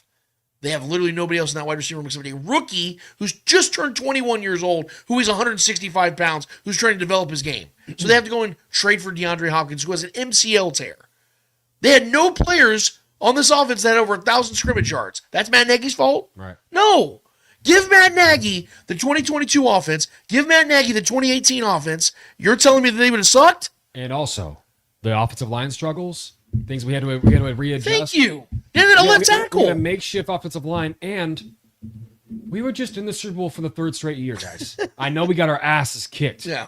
But Matt Nagy has been a part of this run, too. Let's not act like let's not make him the scapegoat here. And again, Trevor, to your point, I prefer the style of coaching that Eric Bieniemy brings. Yeah, it's more aggressive. I like that. The more fuck you kind of stuff. Sure. I like that. Fiery kind of coach. Yeah, because this whole season we kind of like let teams kind of beat themselves a lot of games, and we just kind of took advantage and won the game when we actually had to. Yes. But yeah, we couldn't do that in the Super Bowl. That's why we got our asses kicked. They dropped the fight to us. We had no way to respond. And let's make this very well known. The Chiefs still lose the Super Bowl with or without if Eric Bieniemy is their OC or not. Yeah, Andy Reid because they lost. Game plan was they lost the terrible. Super Bowl in 2020 with Eric Bieniemy as their OC. So, guys, as much as I would love Eric Bieniemy to still be the OC here, I always said that I thought he outgrew the position. I thought he should have been a head coach. Yeah. That's the only reason why I was willing to let him walk. I hate what's happened with him. But Matt Nagy is not the problem here. Yeah. Let's make that very well known. If he had, let's say, Orlando Brown was signed and he's been playing this whole time, right? Yeah. And they had a plethora of weapons that were healthy and the offense was struggling like this, there's clearly a problem. But even in that scenario, it'd be more of an Andy Reid problem than a Matt Nagy problem. So we have to really pump the brakes on this Matt Nagy criticism. I think he's an easy target. It is a scapegoat because people are uncomfortable pointing fingers and blaming Andy Reid. That's the truth, bro. Yeah. He deserves criticism. Yeah. Like, I love Andy Reid. Andy Reid is, we owe so much to this man, but also he's a flawed human being at times too. Like, he's not above reproach. Of course. So Andy Reid takes up, honestly, most of the blame for the Super Bowl loss, in my opinion. I think a lot of this falls at the feet of Andy Reid, in my opinion, because we can't just praise him when things are going good and then not criticize him when things are going bad. Exactly. He is the head of this entire franchise. So, yeah. So Matt Nagy is safe in my opinion. If we make a move off him and bring somebody else in, I'm not going to bitch about it. That's a very touchy thing. Like, we don't really know who's always calling the plays either, because Andy Reid is the offensive mastermind who decides what play and what situation. It's tough to kind of analyze who's doing what at those times. So it is what it is. Lonnie Pyramid, how you fellas been doing? Aside from the game, how's life? Chiefs or Kingdom spoken. Look, man, we make the best of what we got going on, bro. Trevor and I are in the midst of some relocating situations going on the next couple of weeks, so that's been a little stressful. But other than that, I think things have been really good, man. The kids are doing great. They're getting older and they're succeeding in life. I'm fat, so things are good. So I'm good on that. I'm flattered. I'm flattered. I'm flattered. Hopefully I meet a Jada Pinkett and her prime boy. Hey, yeah. No, but no, I just things are good. I appreciate the question, man. That's really nice of you. The game sucked ass, but overall, I can speak for myself. I think things are pretty good, man. Oh yeah, things are good, bro. Weather's been shitty over here in KC. I don't know if you're in KC or not. I'm pretty sure you are. It's just been cold and snowy and slippery outside. So I drive for a living, or at least I work in the driving industry, logistics, so that's always a challenge. But yeah, man, the game was rough, but life moves on, bro, and we got to look forward to next season. That's what we're doing now. We're talking about what we can do to get to improve and be better. But the morale is okay over here. We're recouping, we're figuring things out. But yeah, we're in the transition of moving to a new home, so that's always a stressful time. But other than that, man, things are good over here in the Twidwell residence, bro. Kids are great, and work is steady, and I'm alive, I'm breathing, I'm healthy, so can't ask for much more than that.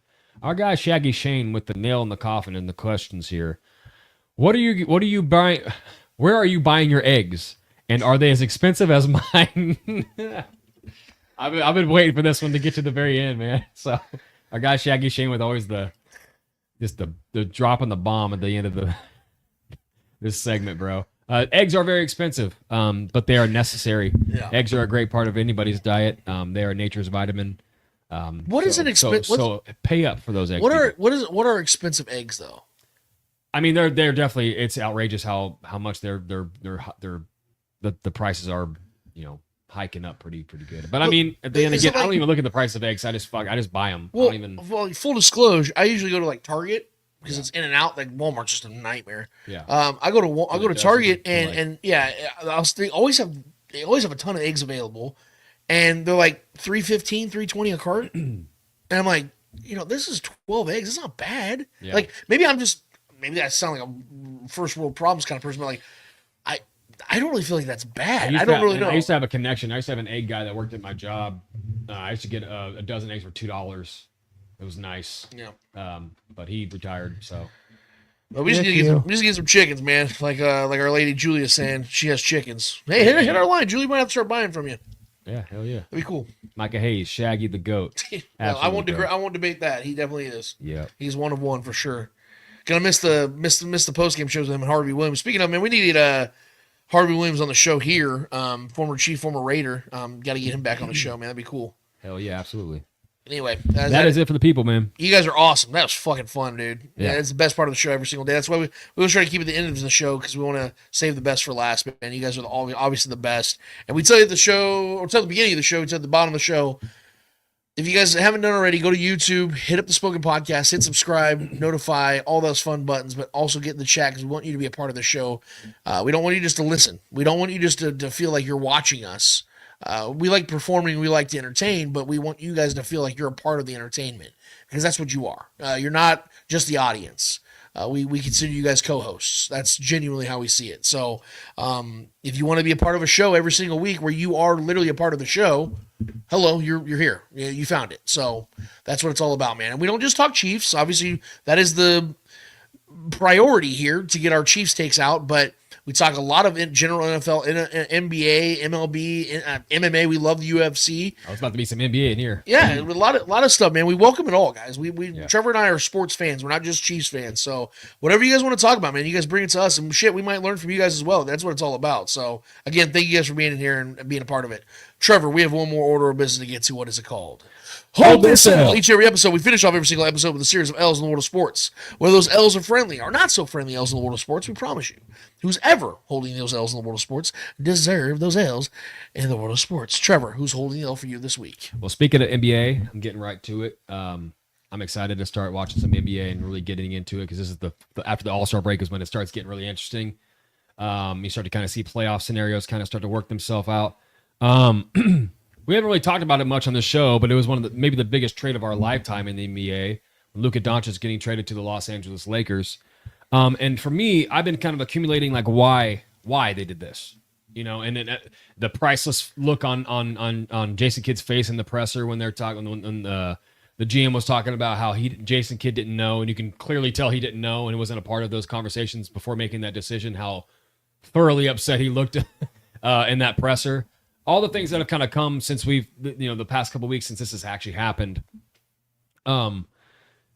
It's been reported, I think yesterday is when this report came out, is when like the actual nail in the coffin was from the Mavericks side of things to why this is what they was reported over, quote unquote, over Łuka Doncic.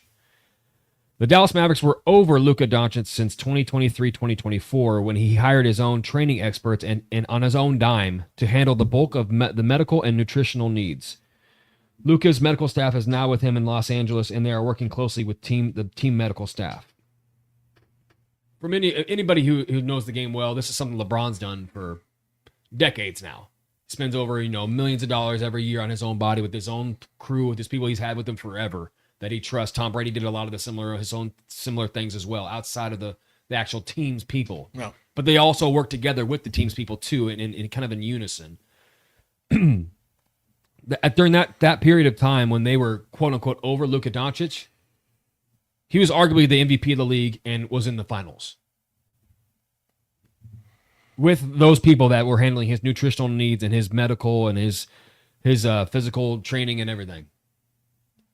So you were over him when he was arguably the best player in the NBA last season and carried your team to the finals. Led the entire playoffs in points, steals, rebounds, assists, shooting percentage. The entire playoffs, not his team. The entirety of the playoffs, every single player on every single team last year. In my personal opinion, he was the best player in the world. I know Jokic, you can argue too. I don't really care whichever one you want to go, but Luka was insane last year. The best year of his career. And you were over him. And now you trade him away to the Los Angeles Lakers, who's the most just success-rich franchise in the NBA history. Them and the Celtics. Because they don't make moves like that on the other end. Yeah, exactly. Unbelievable. Luka's outside of LeBron James, since Luka's been in the league, outside of LeBron James, Luka's been my favorite player. I know people get upset with him with his fiery antics with the refs, and sometimes it can get a little out of control. But I love guys like that because he follows it up with his game. It's not like he's some buster out there, some bum. Yep. If he cheat out a ref, he might be in the wrong, sure, but he's going to go get you 60 points.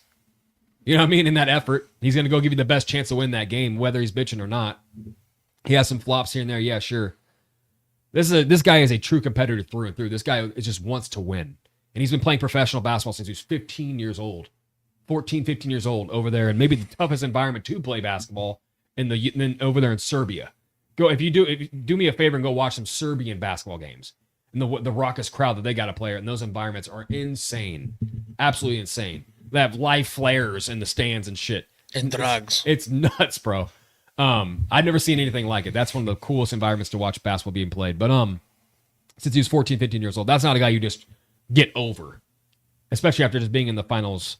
Granted, the finals wasn't the best performance. It wasn't the best team performance from the Mavericks. They got their asses kicked by a superior team in the Celtics who were it was their time. But that for that to be the reason you were over and that put the nail in the coffin that you knew you were going to move on from him when he hired his own people is just an outrageous thing to say. Why would you? And the fact that you let that leak publicly is embarrassing, as if that's some kind of like, yeah, look, see, like this only hurts your cred. I hope you know that as a franchise. You think any other superstar is going to want to go play for the Mavericks now? After how you just treated arguably the best player in the game, the best scorer for sure in the game right now? Wild. So for that, Dallas Mavericks, do me a solid favor and hold this L. I told you guys I'm not going to talk about the Super Bowl again. We're moving past it. But I may have kind of fibbed. Because I have to call out people that are directly associated with this Chiefs organization and the people that determine outcomes of these games and prepare. We know that game doesn't represent the Chiefs ultimately or consistently, because we know that they are, if not the most, one of the most prepared teams each and every week of an NFL season. We know this. They've gotten that benefit of the doubt for a reason. They win for that reason.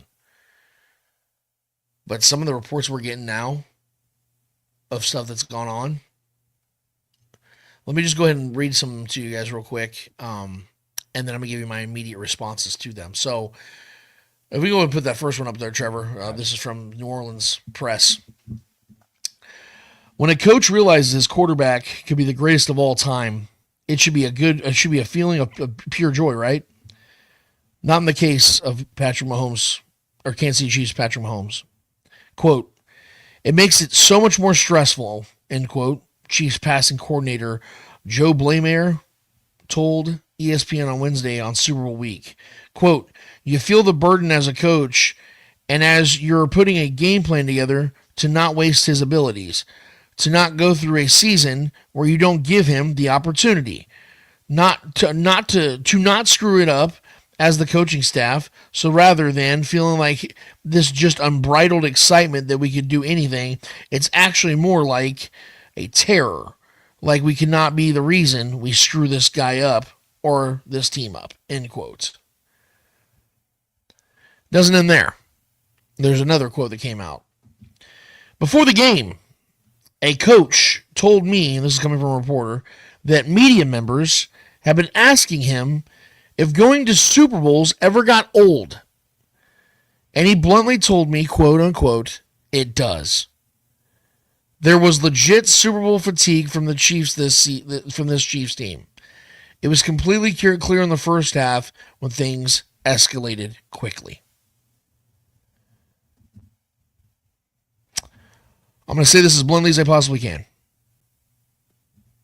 Anybody that feels that way or shares those sentiments should be fired.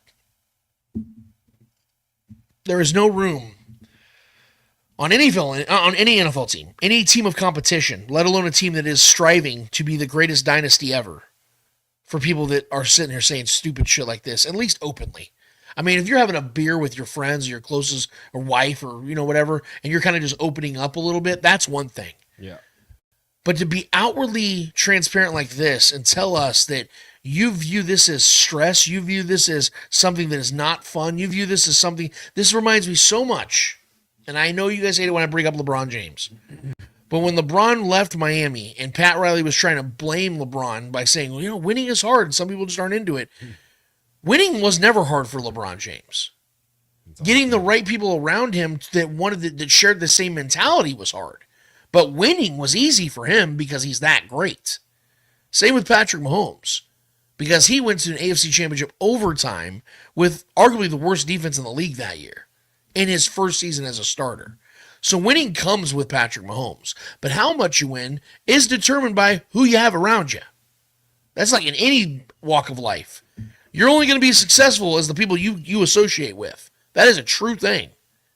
Because you have to be around positive-minded thinking people that want to have your back as much as you have theirs.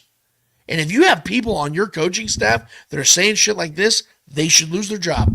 And I do not give a fuck what anybody else has to say about it. I'm sorry. Actually, I take that back. I'm not sorry. Because this is all about what, Trevor? When week one start, or no, take it further back. When the first training camp practice happens, what is your goal? To win the Super Bowl. If that stresses you out, you don't belong on that team. You don't belong on that field because you ain't cut out for it. And maybe that's why they lost this game. Because they had some jackasses out there that had positions of power that weren't ready for it. Or fatigued. Or fatigued by it. Yeah. Oh, God, how tough it must be to be on a team that is giving you what you want every single year. God, that must suck. I'll tell you what, as a fan, I've loved every second of it. Yeah. Tough times, good times, it's all led to here. And I am very happy that we're here. And we're going to continue to be here. So for anybody that feels differently, anybody that wants to tell me that this isn't the best that could possibly be, and you want to go and be on a Titans team that wins 2 or 3 games, go ahead and do that. And while you're there, do me a favor and hold that sale, because you're going to get plenty of them when you leave. Yeah, that shit was crazy. This has been I think a redeeming show for all of us. We needed this to kind of cleanse. Again, therapy, man.